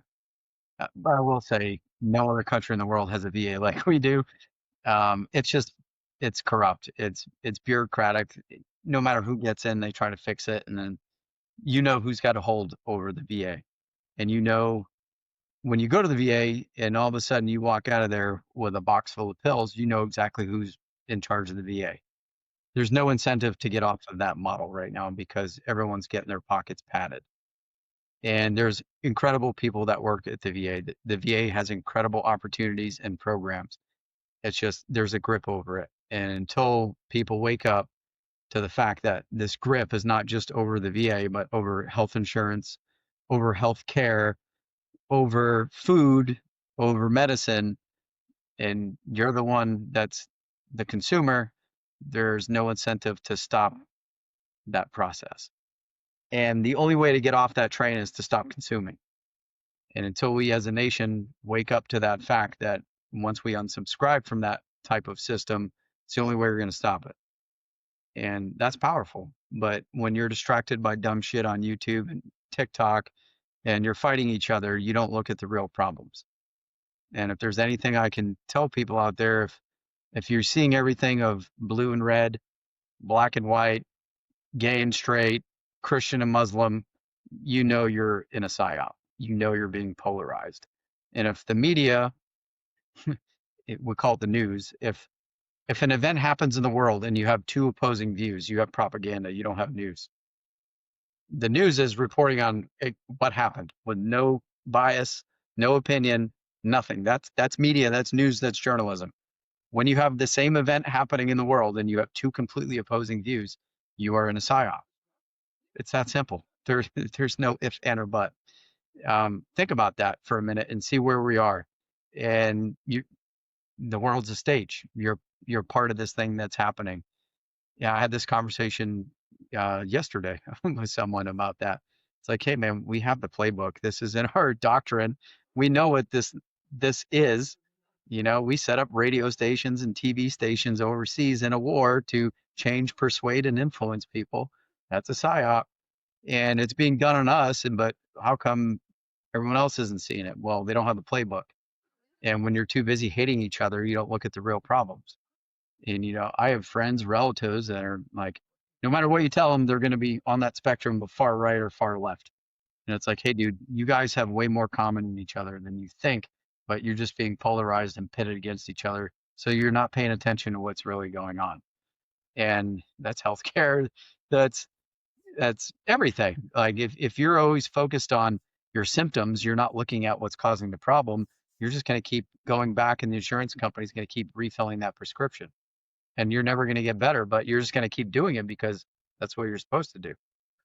I always ask people when they're on meds and they're like, they show me their prescription medication list and they're like, yeah, I'm on all these things right here. I'm like, are you getting better? No, getting worse. Why do you keep doing it? Because they keep giving them to me. I literally it's today in a conversation, two conversations today. Like, okay, then why are you taking them? Because they told me to. I was like, all right. I'm not a doctor. I can't tell you not to take these things. But if you're doing this and it's not working, would you keep doing the same? What's the definition of insanity? Doing the same thing over and over and expecting different results. But it goes back to is depression a Zoloft deficiency? Is erectile dysfunction a Viagra deficiency? Like, what's going on here? If you're looking at the what, you're never going to get to the why, and you're always going to be doing the how. It's like, how the hell do I keep ending up in the same situation? Because I'm doing the same thing over and over again. And that's it, man. It's everything is about this. It's about the dollar. And until we stop consuming bad shit's going to keep happening to us. And it's like, okay, what do I do now, bud? Like, if you say it's so easy, it's like, go back and look at it. When did this thing start happening to me? What was in the environment? What was I eating? What happened to me? What was I exposed to? What did it do to me? Okay, let's make sense of this. how do you treat someone with lead toxicity? Remove them from the source is number one. Remove them from the source. You can't heal in the environment making you sick. After that, how do you heal toxic exposures in the body? Toxicity, hydration, exercise, sleep, mindfulness, meditation. Like there's things you can do to get the body to start repairing itself. But if you're constantly living in fear, if you're always reacting to everything in your environment, your body's going to be in a destructive state, catabolism. That's wear and tear and breakdown. And everything you consume in media is making you scared, making you afraid, making you seek out something, making you buy something, making you run away from something, making you hate something. It's all by design. That none of that is by mistake. They know exactly when they run ads who they're targeting, right? Targeted marketing. If you and I are, if you, let's say you're in Washington State and I'm in Florida, what we're watching on TV is completely different. Whether it's TV shows or ads, minus a few major shows, but all your ads are going to be completely different, and it's going to be targeted off what that population is. Let's get them. I watched TV the other day. Where was I? I was in I was at a restaurant, I think. Yeah, I was at a restaurant. And this couple, I had no idea who they were. We were eating breakfast and on TV. We had two TVs showing two completely different shows on at the same time. But at the same exact time, all the prescription drug ads were coming out. And I'm like, holy crap, dude. I sat here for 30 minutes eating freaking corned beef hash and eggs. And I was like, if I didn't know any of this shit, I would have been out there asking my doctor like 6,000 questions because my dick wouldn't have worked.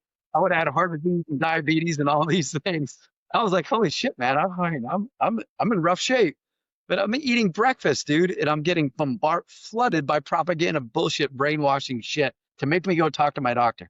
I was like, no, dude, I just want to eat breakfast, man. Stay the hell out of my dinner table.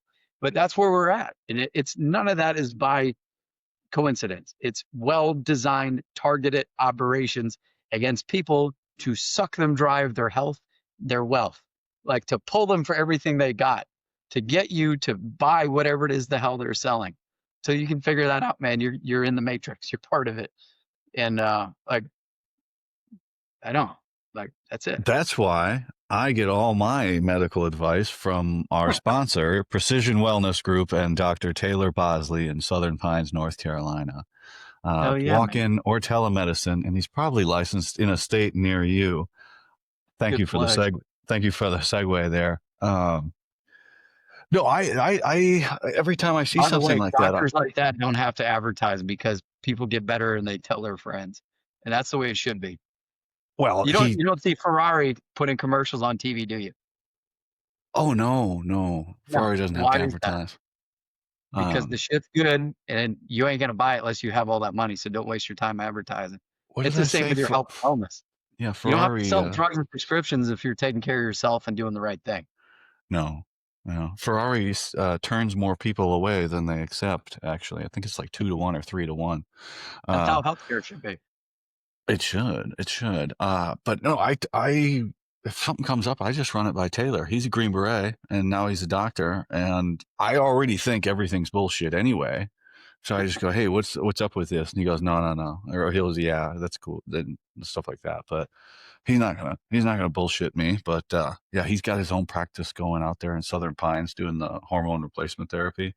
Love it. I hope the best for him. So hopefully works out. But you know, all right. So the VA, like I said, they'll keep you alive, right? Mm. I will say the walk-in emergency mental health has helped me every time that I needed them. Walked in there, very welcoming, very nice at the VA. But that's again in that keep you alive phase. We're going to do a great job to keep you alive, but Yeah. hey, you want to get that thing on your eye? Yeah, it's going to be 6 months. We can get you in 6 months. Hey, well, I don't know what I'm doing in 6 months.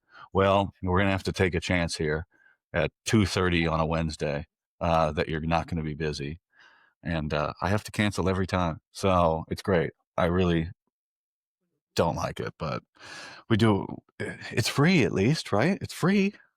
You just gotta No, learn how to navigate it, man. That's it.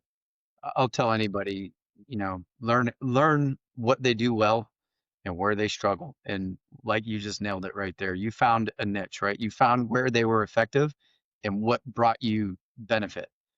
It's the people that just keep trying over and over and expecting nothing No, different. you can't expect much out of them. But The polytraumas, dude, are like the best TBI programs out there. That's the VA running a polytrauma TBI for SOF. Phenomenal programs. I'm forever grateful for that. And the people that work there are top notch. But then I went when I just retired in April. I went to set up care with the VA. I'm TRICARE for life. So like, I'm just going to set up because I know I can get some like durable medical equipment and devices and stuff I need. The VA is the best, way better than TRICARE when it is to come to get red light therapy, a friggin' cold tub or something like that. You can get all that through the VA. You cannot get that through TRICARE without friggin' pulling teeth. But when I went to go establish care, I'm like, when can I get my first appointment with my primary care provider? This was April. It wasn't until a year later they're like, yeah, we can't get you in for a year. It's like, okay, cool, man. Like, yeah, I see why dudes light themselves on fire outside of the VA if they were in crisis. I get it. But, that's why I tell people getting out of the military, don't blow off your VA shit. Don't get out at 17 years. Like, there's a reason why I started a transition program for the community because a lot of our dudes are like, I don't need the fucking VA, it's welfare. You know, they were like, I don't want to deal with them. Screw that. I'm like, look, man, like there's some really good programs the VA has. When I went through the RCC course with the VA, I was shocked. I was like, I had no idea the VA did all of these things. Anyone who talks shit in the VA doesn't know what they offer. And again, it goes back to you have to do the Green Beret thing. It's you got to go in, figure out the network, who's good, who's bad, which pathways and rat lines work, what doesn't work, and then you help your buddies get into that rat line. Once you do that, man, that's what we did with Star. Once a couple of our dudes went to Star, they were like, or Prep, they're like, everybody's going to Star and Prep. They're like, this is awesome. No one was talking shit about any of those programs. And that was a VA run program. But we figured out the network. We figured out how to do it. And then, hey, the War Related Illness Injury Study Center, the risk. That's like the VA's premier deployment, occupational related exposure, toxic exposure center of excellence. The risk. How many people have heard of that? Not too many. But providers in the VA, when I graduated that course, the deputy secretary of the VA was there. And I'm like, hey, how do you get people into the risk? And he's like, what's that? I was like, oh. I was like, if the deputy secretary, whatever the hell he was, doesn't know about this program, then the providers sure as hell aren't going to know about this program. But it goes back to they have everything, but it's how to utilize it, how to get awareness of it. And once you figure that out, man, the VA is incredible. No other country in the world does what we do for our veterans. Is how bad we think it is relative. Because if you go to Britain or Canada or go to Russia and see what they get, like no one gets treated like we do as veterans. They don't get shit. And it's not until you talk to other people in other countries that are veterans and you're like, oh, okay, our VA might be a little bit bureaucratic and a little bit of red tape in there, but no one else provides what we provide in the United States. So that's a win for the VA. And I'm not just saying that, because I get VA compensation. It's because they do great shit and we have to get good people in there to run it. Hopefully Doug Collins can do some good stuff while he's got a few years in there. But it comes back to people in our community getting into position of political influence. Like Jay Collins in Florida, Brian Mast. And we've got all these people, Dan Alvarez, all these people that came from special operations that identified we've got a major gap. We got a problem in our country. And who's going to do it, right? Like if we depend on everyone else, oh, my buddy's going to run, he's going to go in office. Nothing's ever going to get done. These people stepped up and they're going to take a lot of heat for stepping up, but they're doing it. And we got to get more people from our community. We can't just sit on this outside and bitch about it, that the programs suck or these systems suck. We have to get involved and start oh, doing stuff. And absolutely. It's that's up to what it is. us. I wrote the other Yeah, night. Yeah. It's yeah, up to man, us.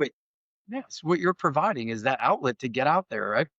Motivate someone, get them fired up to get involved and start doing stuff, right? Like if you're the person in fucking Arkansas and you have a VA that works and you got all these good systems, talk about it. Don't hold it to yourself. Tell people what works, what doesn't work, what to do. But we can't just sit out here and bitch about it and do nothing about it and expect it to get better. It's never going to happen.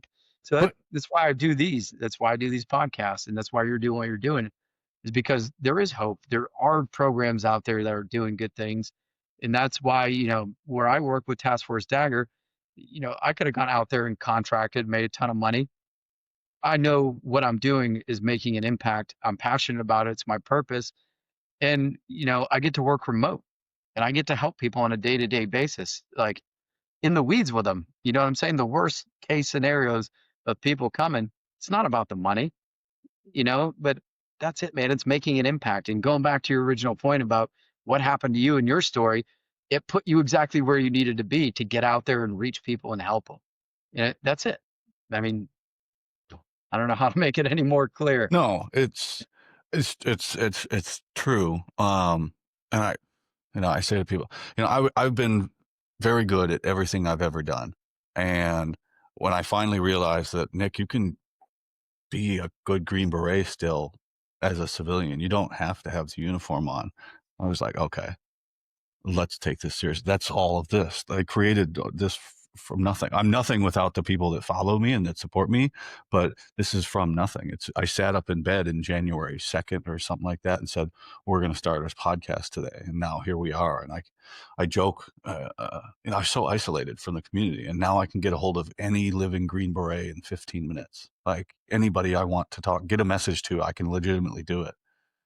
And that doesn't come with a lot of work, but I mean, and when we get to it, I also feel like I trade off of this, right? I use this as a stepping stone to get my foot in the door, or at least an introduction.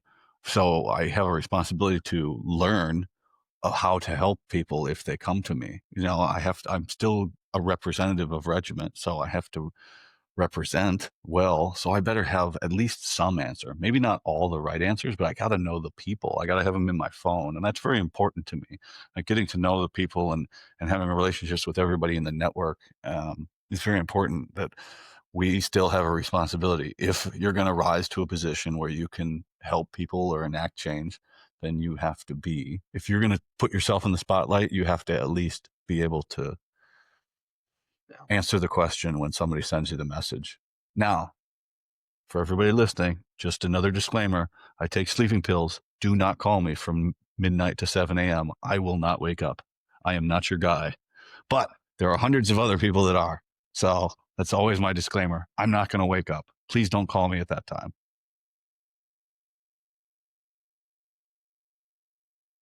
Why did you start SOF Health Initiatives, though? Was a bunch of things that came together that you decided I have to do this, or what wasn't? It comes down to when I needed that type of support, it wasn't available. And when you're in that place where you're questioning your existence and you don't have someone that can be like, hey, dude, I know what this is. Let's go do this. I'll always go back to it's react to contact, battle drill 1 alpha. You don't learn it while you're in combat. You train back home to react to contact. So when it happens, you know exactly what to do. You don't have to think about it. It's react to contact, not respond to contact. That's my propaganda message for myself to get out there.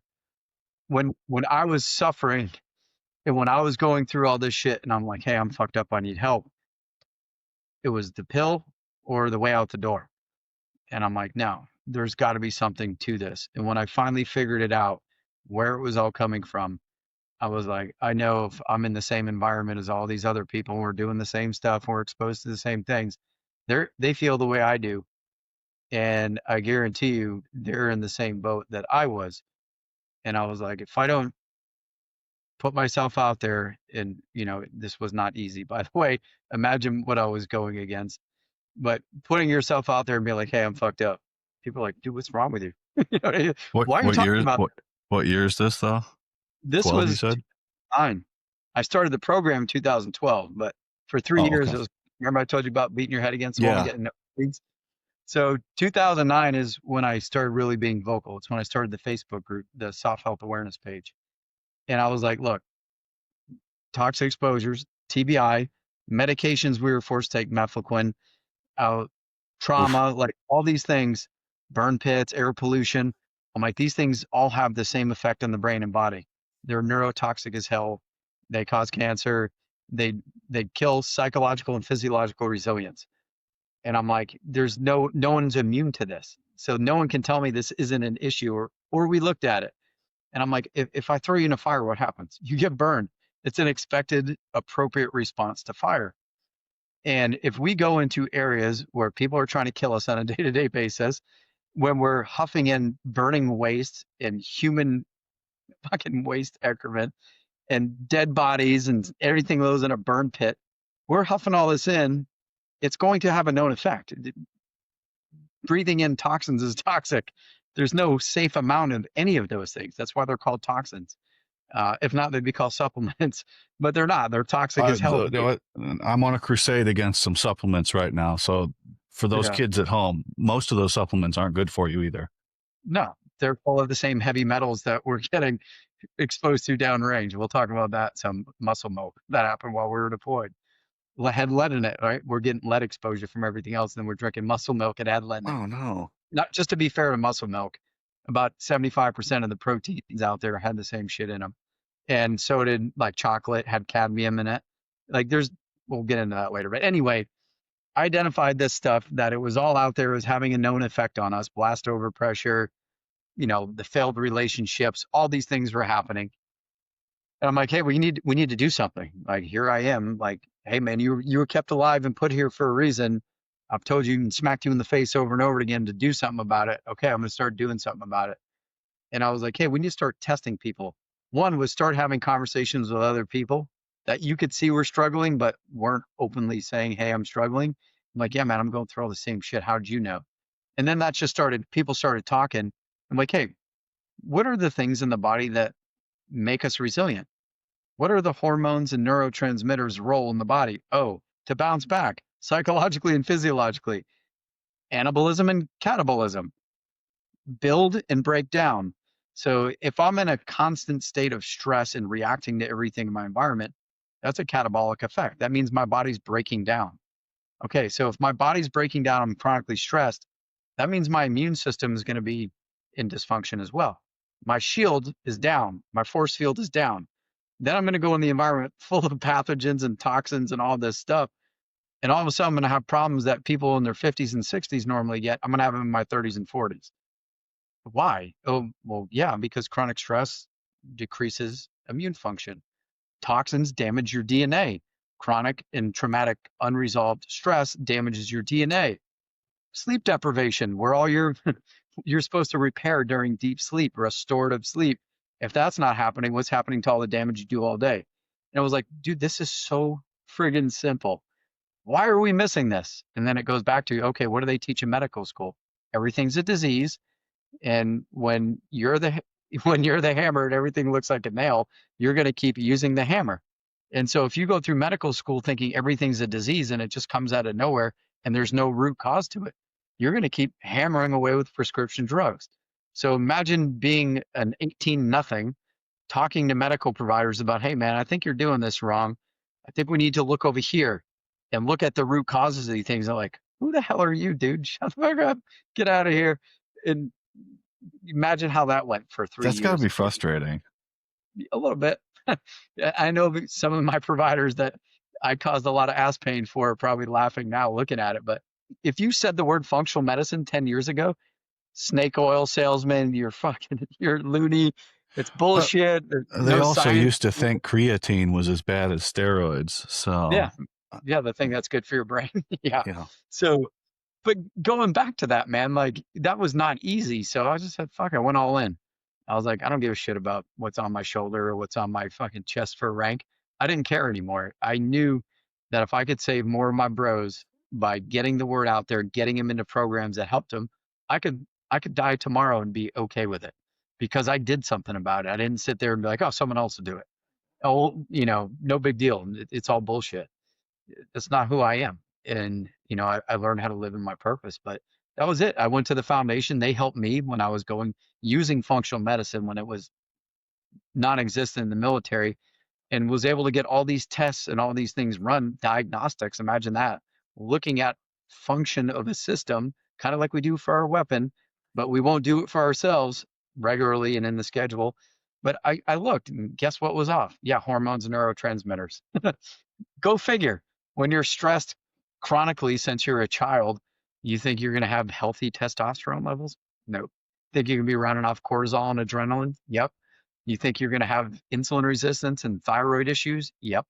That's operator syndrome. It's metabolic syndrome for operators. It's exhaustion, too much for too long, being in a catabolic wear and tear breakdown state. Your mind and your body both need to rebuild and repair. And if you don't sleep, relax, and come out of stress, guess what happens?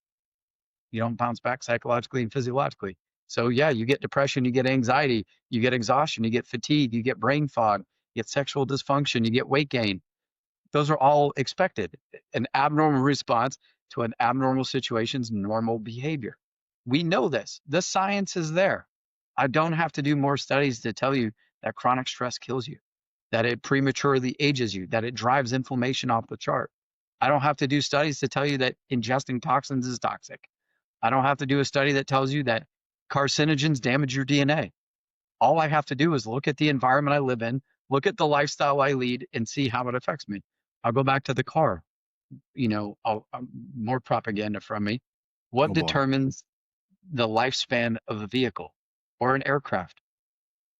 The warranty. Once the warranty runs out, it tends to break down and We be don't very have, expensive to fix. but how it was created, how it was constructed, genetics, how it was maintained, lifestyle, and how it was operated and where it was operated, which is the environment. So if you grew up in Michigan or Maine, anywhere where there's salt on the roads, how does that impact a car? For those listening at home that live in the Midwest, poorly, very poorly. But it rots the shit out of it. It rusts. What is Yeah. rust? Rust is oxidative stress, Yeah. oxidization. What is fire? Rapid oxidization. And so if you're in an environment that's causing massive amounts of oxidative stress, how is that going to affect the car? It's going to cause it to run very poorly. It's going to degrade it fast, right? And so if you're not doing the maintenance, which is the power washing and undercoating your vehicle, and you're not doing the self-care and the maintenance, what is going to happen to you? Are you going to age gracefully or prematurely age and be a burning ball of shit after retirement? It sounds so simple when you say it like that. It's not Um, sounding simple. It really is that simple. It's but it. if you listen to your regular everyday practitioner, then that's not the way, or at least Yeah. that's not what it seems to be the way. Do they teach health and wellness in medical school? No, or exercise. They don't teach exercise either. Okay. Exactly. So health is homeostasis or balance, right? The act of being healthy. And wellness is the practice of maintaining health. They don't teach either one of those things in medical school. They teach disease and trauma. Okay, that's pretty cool. That's cut and drug. Like, Hmm. whenever I go back to the VA, is it's not just a VA problem, but that's modern medicine. That's allopathic medicine.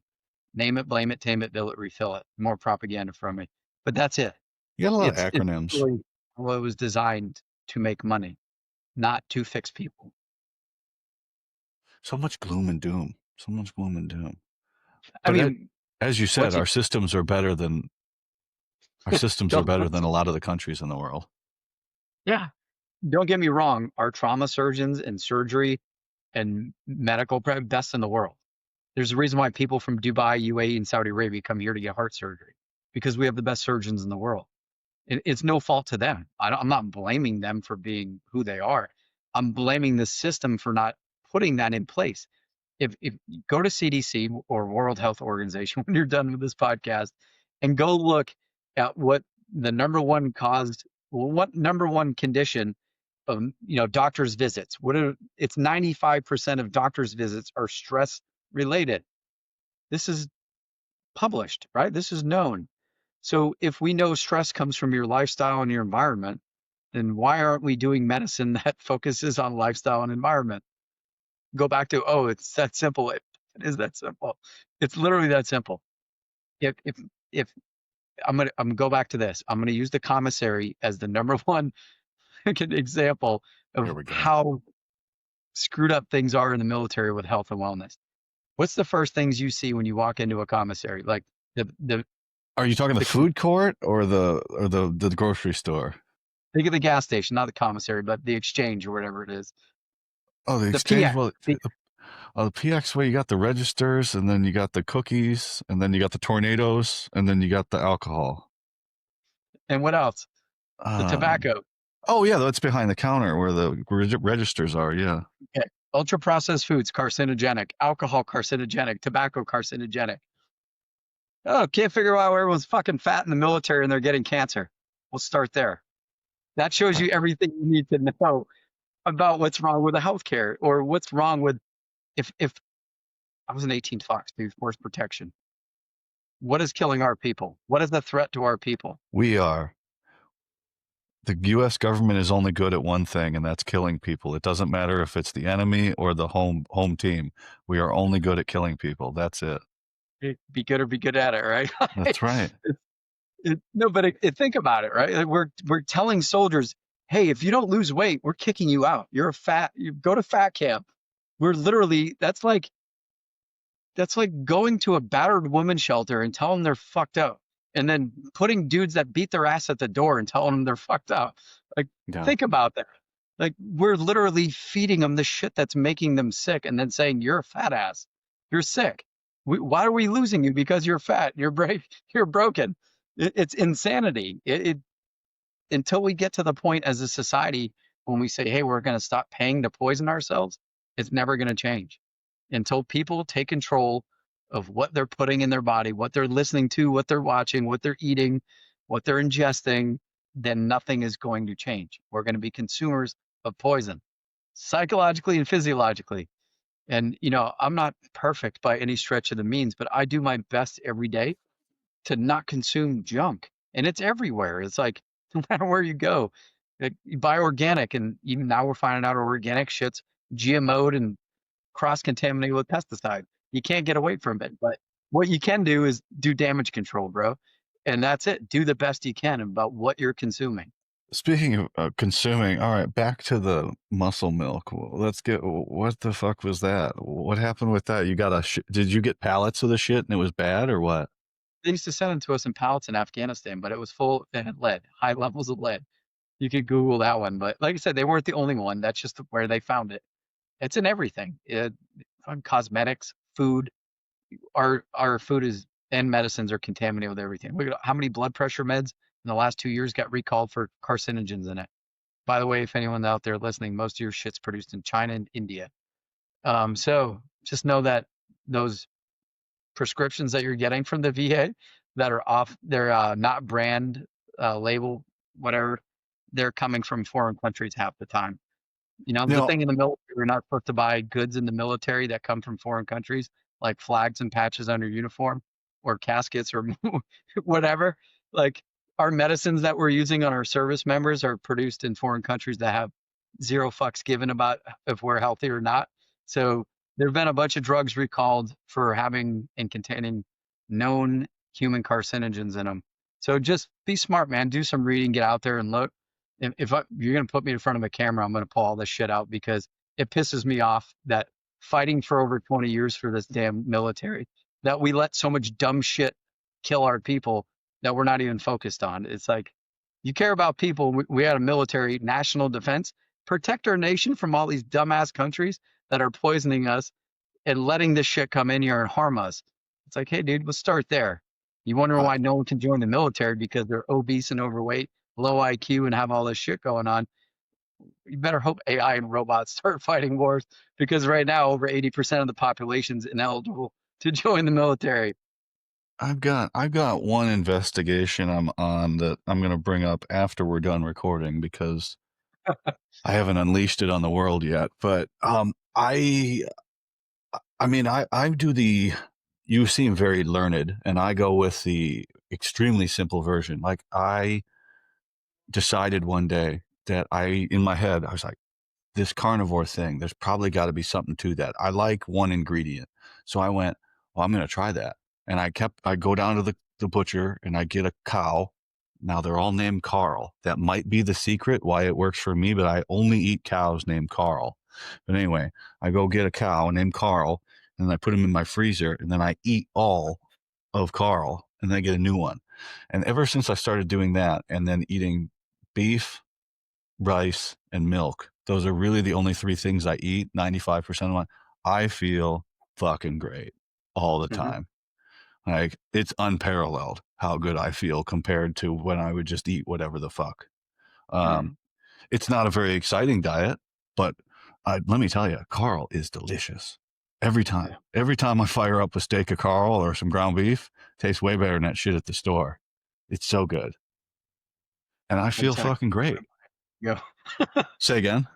Said I just had a Carl ribeye a little bit ago. Oh, you eat cows named Carl too? Oh man, Now, it's a secret. It's a secret. I tell people, I was like, I got bad fitness advice for you. I eat cows named Carl, and I just lift heavy shit.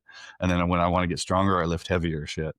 And hell I go, yeah, that's not really defined anything. I go, hey man, it works for me, right? I don't know, but everything's trying to kill us. Everything in the news, everything on social media, and even you try and be positive, and there's fake people fighting in the comments trying to bring you down. yeah, At least I've gotten over that, and I can just brush them aside, and yeah, now it's just use them as engagement and things like that. But yeah. where do we go? Where do we go from here? Is it just continue on the path, or do we get to a plateau and then we have to adjust for how the times are changing? Because we're coming out of the busy season. Busy season has went in 22 Mhm. years at this point. So now we're kind of in a calm, but there could be some stuff on the horizon. What do we on this side of retirement have to do to adjust to keep up with the need or the want from the guys? Because the big thing is plant medicine. And I have a slight, and I'll ask you about this. I have a slight ethical thing because it's not completely. And I talked with Matthew Butler the other night. He's got his religion, and he doesn't have the exemption, but he has his thing in Utah where Church. it's church, right? So okay, that's cool. One thing, freedom of religion, as long as it's recognized and you're not doing anything illegal. And then he says, well, there's these groups on Signal. And, I was like, but that sounds like it's going to get rated. And he said, yes, that is going to get rated. It is currently being rated. And then there's the DEA exemption. And then we have guys leaving the country. How do I personally have my views on it, but as lesser known operators, it's like, how do I ethically stand behind something that may or may not be legal here Okay, or there? How do you feel about that? I'm glad you brought it up. How many people have died since 2021 from opioids or fentanyl? Oh my God. I was going to bring that up when you said about all these things that happened. Fuck, the opioid crisis was right in there with global war on terror and housing market Over crash and all this other stuff. 250,000 Americans, right? Mostly, the majority are military age males. That's the kill count. And anyone who thinks that's random is fucking, I got a bridge to sell you. But going back to that, like, how many people do you hear dying from psilocybin or marijuana? Oh no, I know the number is zero. I know it's zero. It's just I like, mean, go back to every ancient culture. I mean, for plant medicine, it's not something you do recreationally. You shouldn't be doing it weekly for events. All the ancient cultures had it in there for major phases of life, for major things that have happened, to transition from one phase of life to another, from one form of life to another, before death, after becoming a man. They acknowledged the power of what this did and what it gave us access to. And anyone who doesn't respect that or treat it as so, they're going to make a bad name for it and they're going to have bad results for themselves. If you think a plant or a pill or anything is going to be your cure all, you're mistaken that. There's a lot of hard work that goes behind plant medicine that no one talks about. It shows you what you need to see, but it's up to you to do the work after you see what you see. And that's where integration comes in, of doing the hard work on the back end. I see people that go do this. Yeah, man, it changed my life. I'm doing good. I'm like, okay, what are you doing now to do the hard work? What are you doing the shadow work? Are you facing yourself? Are you looking at yourself where you're just like, I need to go back and do it again to show me more? Like, if you're the person that's the professional plant-based medicine patient, you're not getting better. You're just looking for answers in the wrong places. It's unethical. Unethical is going to a doctor over and over again and getting put on opioids or pain, like any pain man or any other medication where it's doing damage to you and you're not getting any better and they're getting richer. With psilocybin, with ayahuasca, ibogaine, 5-MeO DMT, this stuff comes from the earth. Like, unprocessed, ultra processed, organic, right? Like it comes, it is what it is. The ingredient is this plant. When you go into other stuff like ketamine, which is, a pharmaceutical, I mean, it was made, but it's a compound. It came from Earth. If you start abusing these things and treating them like it's going to have a beer at the bar with your bros, you're just as bad as the pharmaceutical industry, in my opinion. You've got to respect this and you've got to treat it as this is something that helps connect you spiritually. And anyone who's ever done these things will tell you right off the bat, if you weren't spiritual or thought you were, nothing higher power in the world and you come out of that feeling the same way, there's something wrong with you, not the world. But you're going to figure that out, man. Those things are powerful as hell. And I'll go back to what you're saying, how ethically you get over that. If it's saving lives and it's not killing anybody and it comes from the ground and God put it here and you can respect it, I'm good with that. Anything that's controlled by the government or an agency Oh of the yeah. government, I'm that's cautious of people, manipulating everything though. If like, because everything people can do it for the wrong reasons and things like that. So it's like, I I personally support something. Oh fuck yeah, absolutely. I do anything to help the guys, right? But it's like I think I just don't know enough about the systems because so. if I not don't know the person that I'm talking that personally, then it's kind of detached. I know somebody that knows somebody, Yeah. especially those group chats. Because somebody's like, "Oh, I can put you in the group chat once," and I went, "No, thank you. Please do If not I do can't that." put it on email or Yeah, open, I'm not going to do it. We work with organizations that do everything, you know, above board. So Heroic Hearts Project, Mission Within, Vets, like going down Ambio, like going down the list of legitimate organizations that you're not going out in the woods with your buddies doing drugs. You're going to a place with medical providers and a team that's there to take care of you. Like if I have to do this through Signal and freaking dead letter drops, I'm not going to talk about it, right? Like that's not cool. I mean, sometimes there's a necessity to do something like that, but as an organization, talking about from like my program lens, one, we don't advertise it. We don't go out there telling people they should do this. We don't shit on people. What we do is we get people that are like, hey, this is calling me. I'm ready to do this. I'm going to do the work. How do I get there?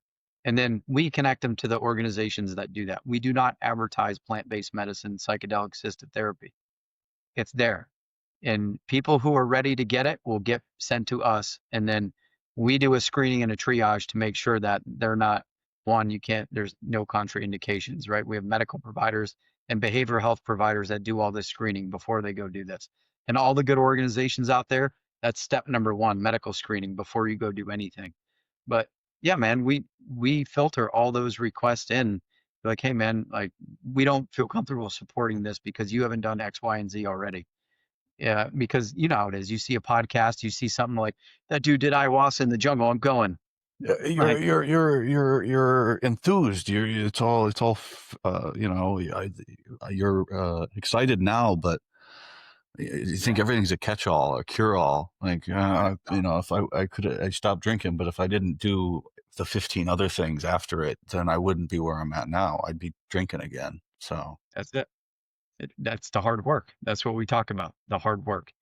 It didn't come easy. It wasn't. You didn't take a pill and you just stopped drinking. You had to go through some stuff and you had to learn some lessons. And so people can respect that part of life where there is no easy button, there is no escape, and there is no making all the bad things go away and learning how to embrace the suck, so to speak, and just being okay to be able to sit with your discomfort and your pain and learn the lessons. What is this teaching me? And then if you get to the point where you're like, okay, I see what role in my pain and suffering I am playing, and I want to change this. I want to figure out what is causing this. How do I get off this fucking hamster wheel and get to a place where I don't keep putting myself in the same position over and over and over again? And that's it. That's when they're ready to do the work, the hard work. And that's it, man. Like great organizations out there, the ones I mentioned, a bunch of other people, like another person you mentioned just a minute ago doing some work. But it all comes down to there's no panacea. There's no one size fits all with this. I know people with sexual trauma that can't do that, let go and be vulnerable like that. There's some that did, and then they were after that they were freed from their trauma. But it's case by case basis. There's no one size fits all, whether it's a prescription, whether it's a vaccine, whether it's plant based medicine. Everyone reacts different to everything. And I don't want to give anyone false hope on, hey, go down to the jungle and do some drugs, you'll be good. I won't tell you that. I'll tell you that I know a lot of people who have done it. It changed their lives. I've done plant medicine and psychedelic ketamine assisted therapy, and it changed my life. And it taught me some valuable lessons about myself of where I was fucking up and what role I had to do with it. And after that, man, I don't feel like, hey, I need to go do this thing. Anyone who does ibogaine is like, I want to go do that again, needs to be evaluated. But even with ketamine, I didn't do ibogaine yet, and I don't think I need it right now. But I can tell you after ketamine, I was like, I would never do this shit recreationally ever. Same thing with 5-MeO DMT. Like I saw what I needed to see. I felt what I needed to feel. It gave me a reference point. It's like Control Alt Delete, man. It was take me back to the place of my life before all the bad shit happened to me to show purity, innocence, you know, happiness. It's always there. All of that is always there. It's being clouded by all the shit that we think's important. And it really, I'm simplifying again, but it really is that. It's always there. Think about this. When you walk outside, and when you look out in nature, if you're focused on all the bad shit, you're going to be looking at bad shit. If you're looking for birds, go to the micro level, looking at ants walking in anthills. When you start seeing the world on a different lens, when you're not in survival mode, colors become brighter. You start to notice things that you didn't notice before because you're not in survival mode. And you start appreciating all the things around you in nature. Like, hey, dude, this is amazing. But when you're in survival mode, your blinders are on. You don't see it. All you see is your problems. And once you start coming out of that survival mode, the aperture opens up. I will never forget this. When I had my huge trauma release dump after my third mega dose of ketamine up at Star, um, me and a couple of my buddies that were up there went on a walk. We walked to the Civil War Museum down this like mountain bike trail. I've never seen green that green. I've never heard birds that clear. I heard insects walking in the grass. You know what I'm saying? Like everything, it's always there around us, but we're too busy and preoccupied and dissociated from it. We never notice it. And that's how I knew. I was like, okay, this shit did something to me. And it was out of my system at that point, but my nervous system had calmed down so much that I was able to tune in keyword there to the things going on around me because I was not in survival mode anymore. I let all that shit out. And I was like, I'm not going to be a prisoner to this shit anymore. And it literally, like, you see the world in a different lens. And I'll speak about my experience with that. And that was just ketamine. I won't talk about the 5-MeO DMT or the psilocybin, but they all had similar effects on me of being connected to everything. We are one. Our problems aren't as big as we make them to be. And if you look at everyone else around you, they're going through the same shit. And you have a little bit of compassion and understanding for them. And once you do that, man, it's like, okay, there is no left or right. There's no red or blue. There's no black or there's no white. All that shit's stripped from you and you go right back to being pure right when you were born. All that shit you learned about left and right, blue and red, that's all learned behavior. That's learned. When you're born, you don't see the person next to you as a threat. The only two things I think, if I remember correctly, that you're afraid of is like loud noises and heights. Heights, yeah, That's it. yeah. Yeah. Everything else is learned. And where's it learned from? Through experience or what's being pumped through your social media, your media, your TV, your cell phone. And that's it. And once you figure that out, dude, you're like, okay, man, we are way more similar than we're being told.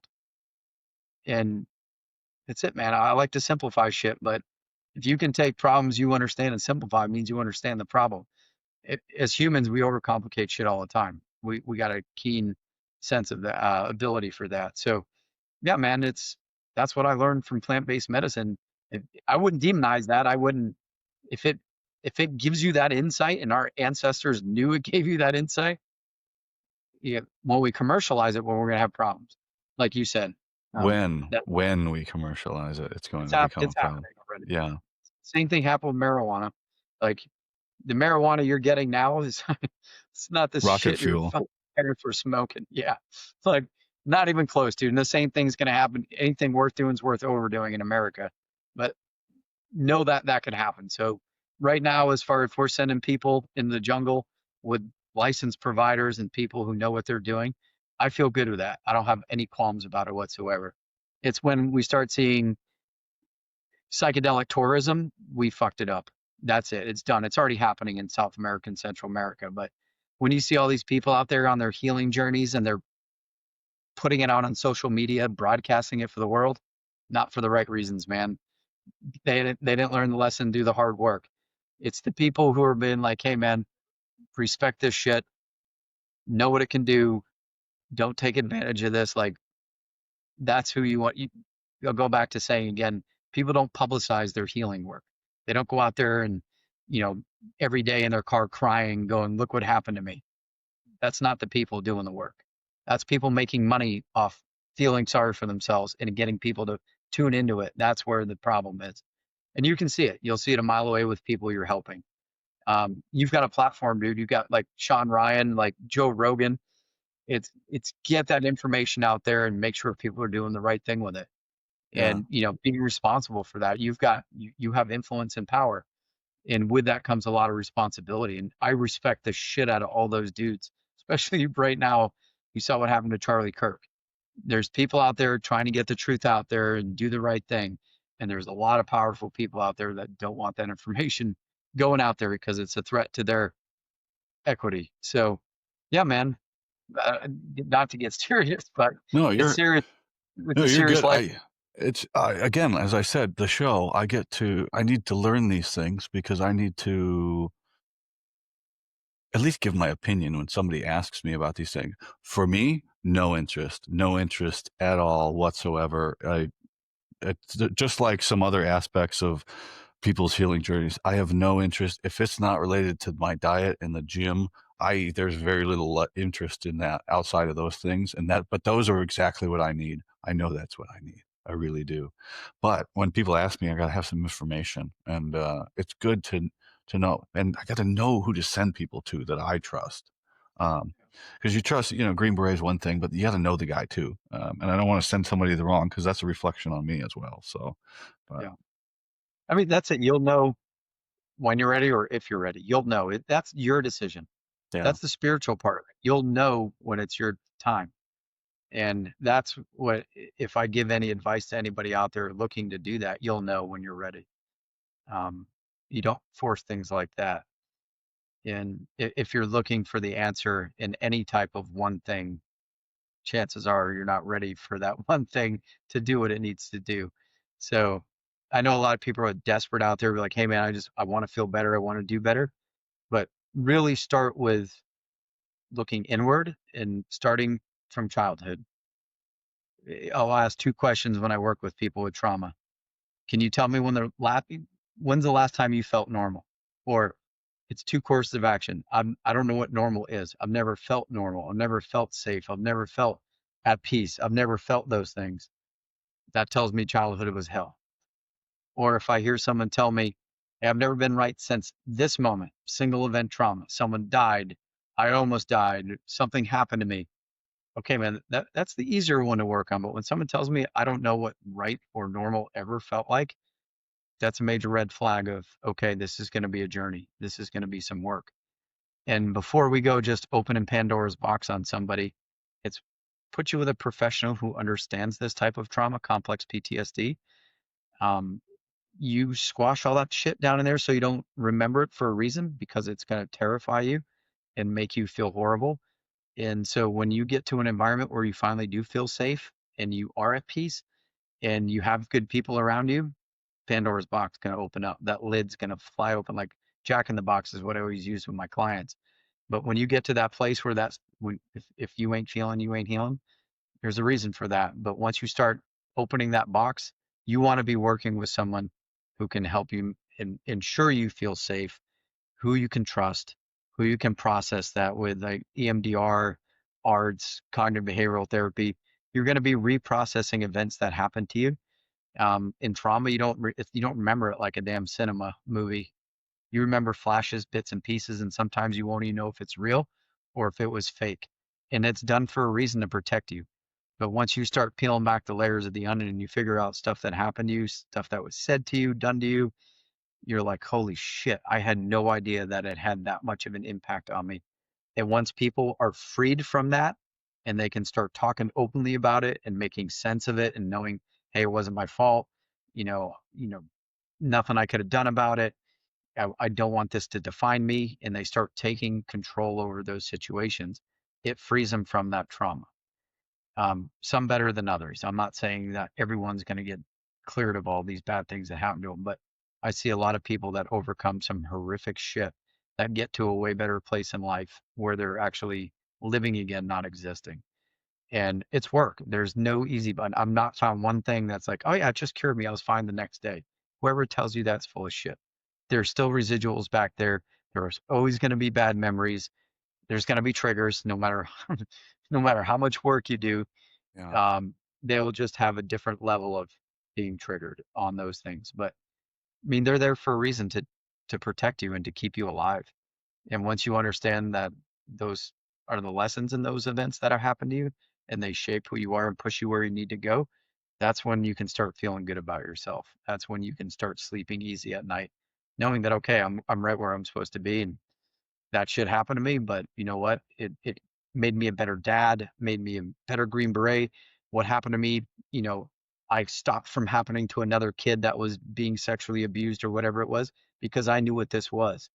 That's when you start learning the lessons and figure out why you were kept alive and why you were put those through those things to be able to help that other person that doesn't know these things. And then when you're looking up and you're like, okay, I get it now, man. I get it. There's a guy nailed to a cross for a reason, right? And if you can see it that way, it's not coincidence, not by chance. And once you start to understand that, you can understand why more people are going towards God right now than at any other point in history since the Crusades. Like there's for a reason because we're circling the drain with moral decay. And with that comes lack of spirituality, lack of purpose, lack of meaning. And when we have all three of those things happening, like someone who just got ripped out of the military where they spent their whole life trying to get to, you can fully understand why they feel the way they do. No, that sounds terrible. Oof. Mm. Yeah. Hope that never happens to anyone ever again. Yeah. Well, all Again, right, here we are. man. I've been evolving the end of the show. I used to have 5 questions, and then I kind of got bored with those, and now it's just down to one question. It's and usually the people that come on, they have a thing, right? And at the end of Jordan Peterson's first book, he had the pen of light, right? He'd write in the dark with his pen of light. So your thing is SOF Health Initiatives, Task Force Dagger. So now what do you do moving forward with your pen of light, with your one thing? Well, it's many things, but your thing that you do. What do you do moving forward with that? So I can't be a single point of failure. I don't want our organization to be a single point of failure. I just ask that what we do as organizations, and there's amazing ones that we're partnered with, that we work ourselves out of a job. We get mainstream medicine, we get the United States government, we get the VA to start doing what we are fighting for as nonprofits, as organizations.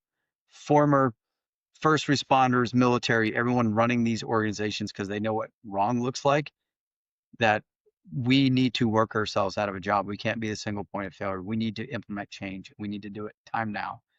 And that means if you've got someone you know in office, you've got a state, you've got a government where you have a tie into, it's you now's the time to act. Now's the time to make change. Getting people better care, standardizing what we've been talking about this whole time, whether it's regular monitoring of hormones on a physical, whether it's, dietary intervention at the doctor's office, looking at the lifestyle and environmental factors, looking at getting people off prescriptions. They're useful tools when necessary, but it shouldn't be the primary course of action. It shouldn't be your go-to thing. Like we need to do better. And as an organization, education is one of our pride and joys. It's one of our main efforts is to get out there and influence, change, persuade, influence. I go back to that one again, but to get out there and start making impact. It's happened. You look at operator syndrome, just the term, Chris in his book, all the people that are underneath that effort from all branches of service, all of us that have been out there tackling this, all the medical providers, training other medical providers how to do functional medicine, Like that's where we're building our white space. That's the fucking Green Beret mission. And that's exactly what we're doing. We got all that training, we got put there for a reason. And if you come out of that environment and don't utilize those tools that are like that little symbol and that dagger that are above your head right there, you're failing, right? You're always a Green Beret. That is always in you. Your mission now is something different. And that's what I tell every dude coming through our program. You become the force multiplier. You become the ambassador. You become the next G chief. When you come through these programs and you learn about these things, you're pulling the next guy through. And that's it. There's your purpose. If there's nothing else you can do in this life, it just like what I learned in Buds in the surf zone. You got your dude to your left and your right.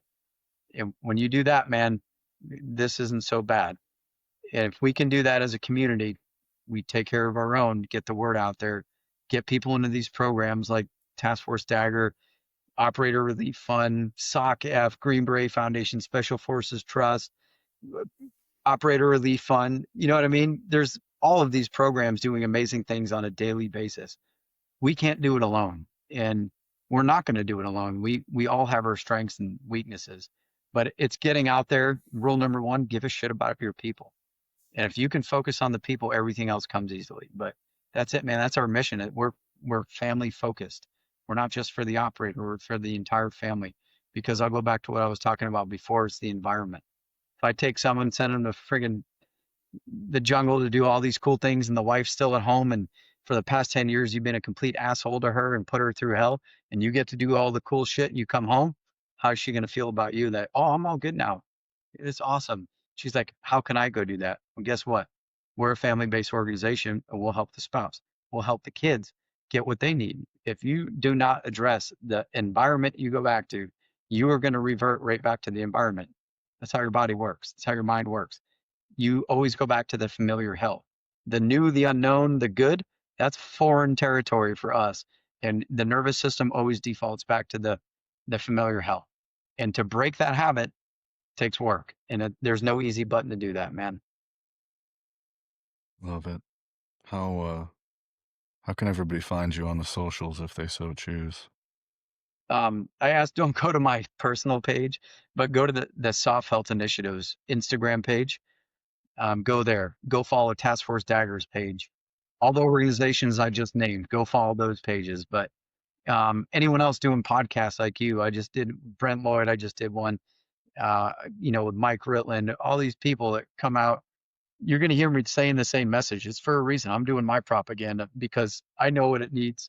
I know what needs to happen to make a change. And I could tell you cool guy war stories or how I went through buds or, what I did as a kid. That's not going to make a change. And if I've got the opportunity to get a message out there, I'm gonna do it. No, like I said, the whole show is made up, right? I know which way we're gonna go based on who's coming on. If I'm having somebody on to tell their story, that's one thing. If I got somebody on for their thing, we're gonna talk about that thing. It's Yeah.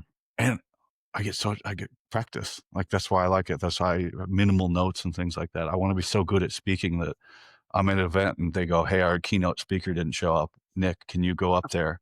Yes, I can go up there. What do you Yeah, want me to man. talk about? I can do Yeah, 30 minutes on anything. So, I, I got but my that's buddy's organization on here, Dirt Therapy. I'm also part of that organization as well.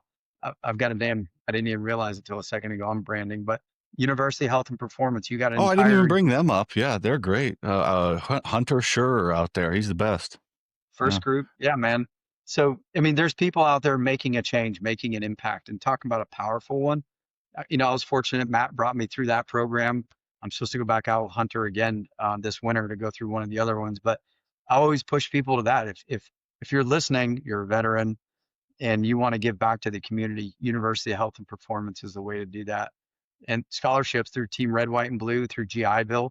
No excuse why not to do it. I'm telling you right now, if you think you're going out there just to learn how to be a trainer or a coach, you're going to figure out your purpose too. That they do a good job out there of getting to the why. And I was grateful to get to go through that program with all my bros from Dirt Therapy Project. While I was, right before I came on full time with TFD, and it was everything lined up. And like I said, there's no such thing as coincidence. that's All of awesome. that happened. I broke my damn leg in November. In February, I was out there going through a program and rehabbing while I was out there with all my bros in a community in my tribe. And it was the biggest thing I needed after taking a major injury like that that pulled me off my damn mountain bike. And it's just like everything happened again. I wasn't bitter about it. I was like, okay, this was the break I needed. This was the forced prioritize your life shit right after transition. Now I just like, okay, I get it. There's no fight with all these things. Yeah, it was a major bump in the road, but I don't look at it like that anymore. It was I needed to slow down. I needed to reprioritize some stuff, get my poop in a group. Well, brother, I appreciate you coming on. Again, I learned a lot, and just like with all my guests, now you know me and I know you. And if there's Definitely. any way that I can help you, or you have somebody that wants to get a hold of me, don't hesitate to reach out. Yeah. Like I said, whoever can help us out foundation wise, people that want to support, point them our direction, send them my way. And on that note, like, I'm not only the hair club president, I'm also a client. And I tell that to all the people that I talk with doing podcasts. If you never ever need anything, you get a hold of my ass and I'll get you whatever you need, get you where you need to go. Um, it, Heavy's the head that wears the crown, right? And if you're listening to these stories all the time, it's going to have effect no matter what you do or say. It But just know that, 100%. It yeah, 100% man, has an effect. I mean, just, I know exactly what it's doing to me. yeah, But as I said, man, 500 pounds is 500 pounds. And that's what makes me happy. It really definitely. does. So, No, you got anything for me, brother? I appreciate it, dude. And like I said, No, it's crazy. We have some similar paths, right? Like I said, I point to that thing right up in that cabinet over there. See if I can get my finger to work the way I want it to. But those stories pretty damn close, right? What you thought was your biggest curse ends up being your blessing. So silver lining, dude. we do the best with what we have. So, brother, Yeah. I appreciate you coming on. Bye, everybody.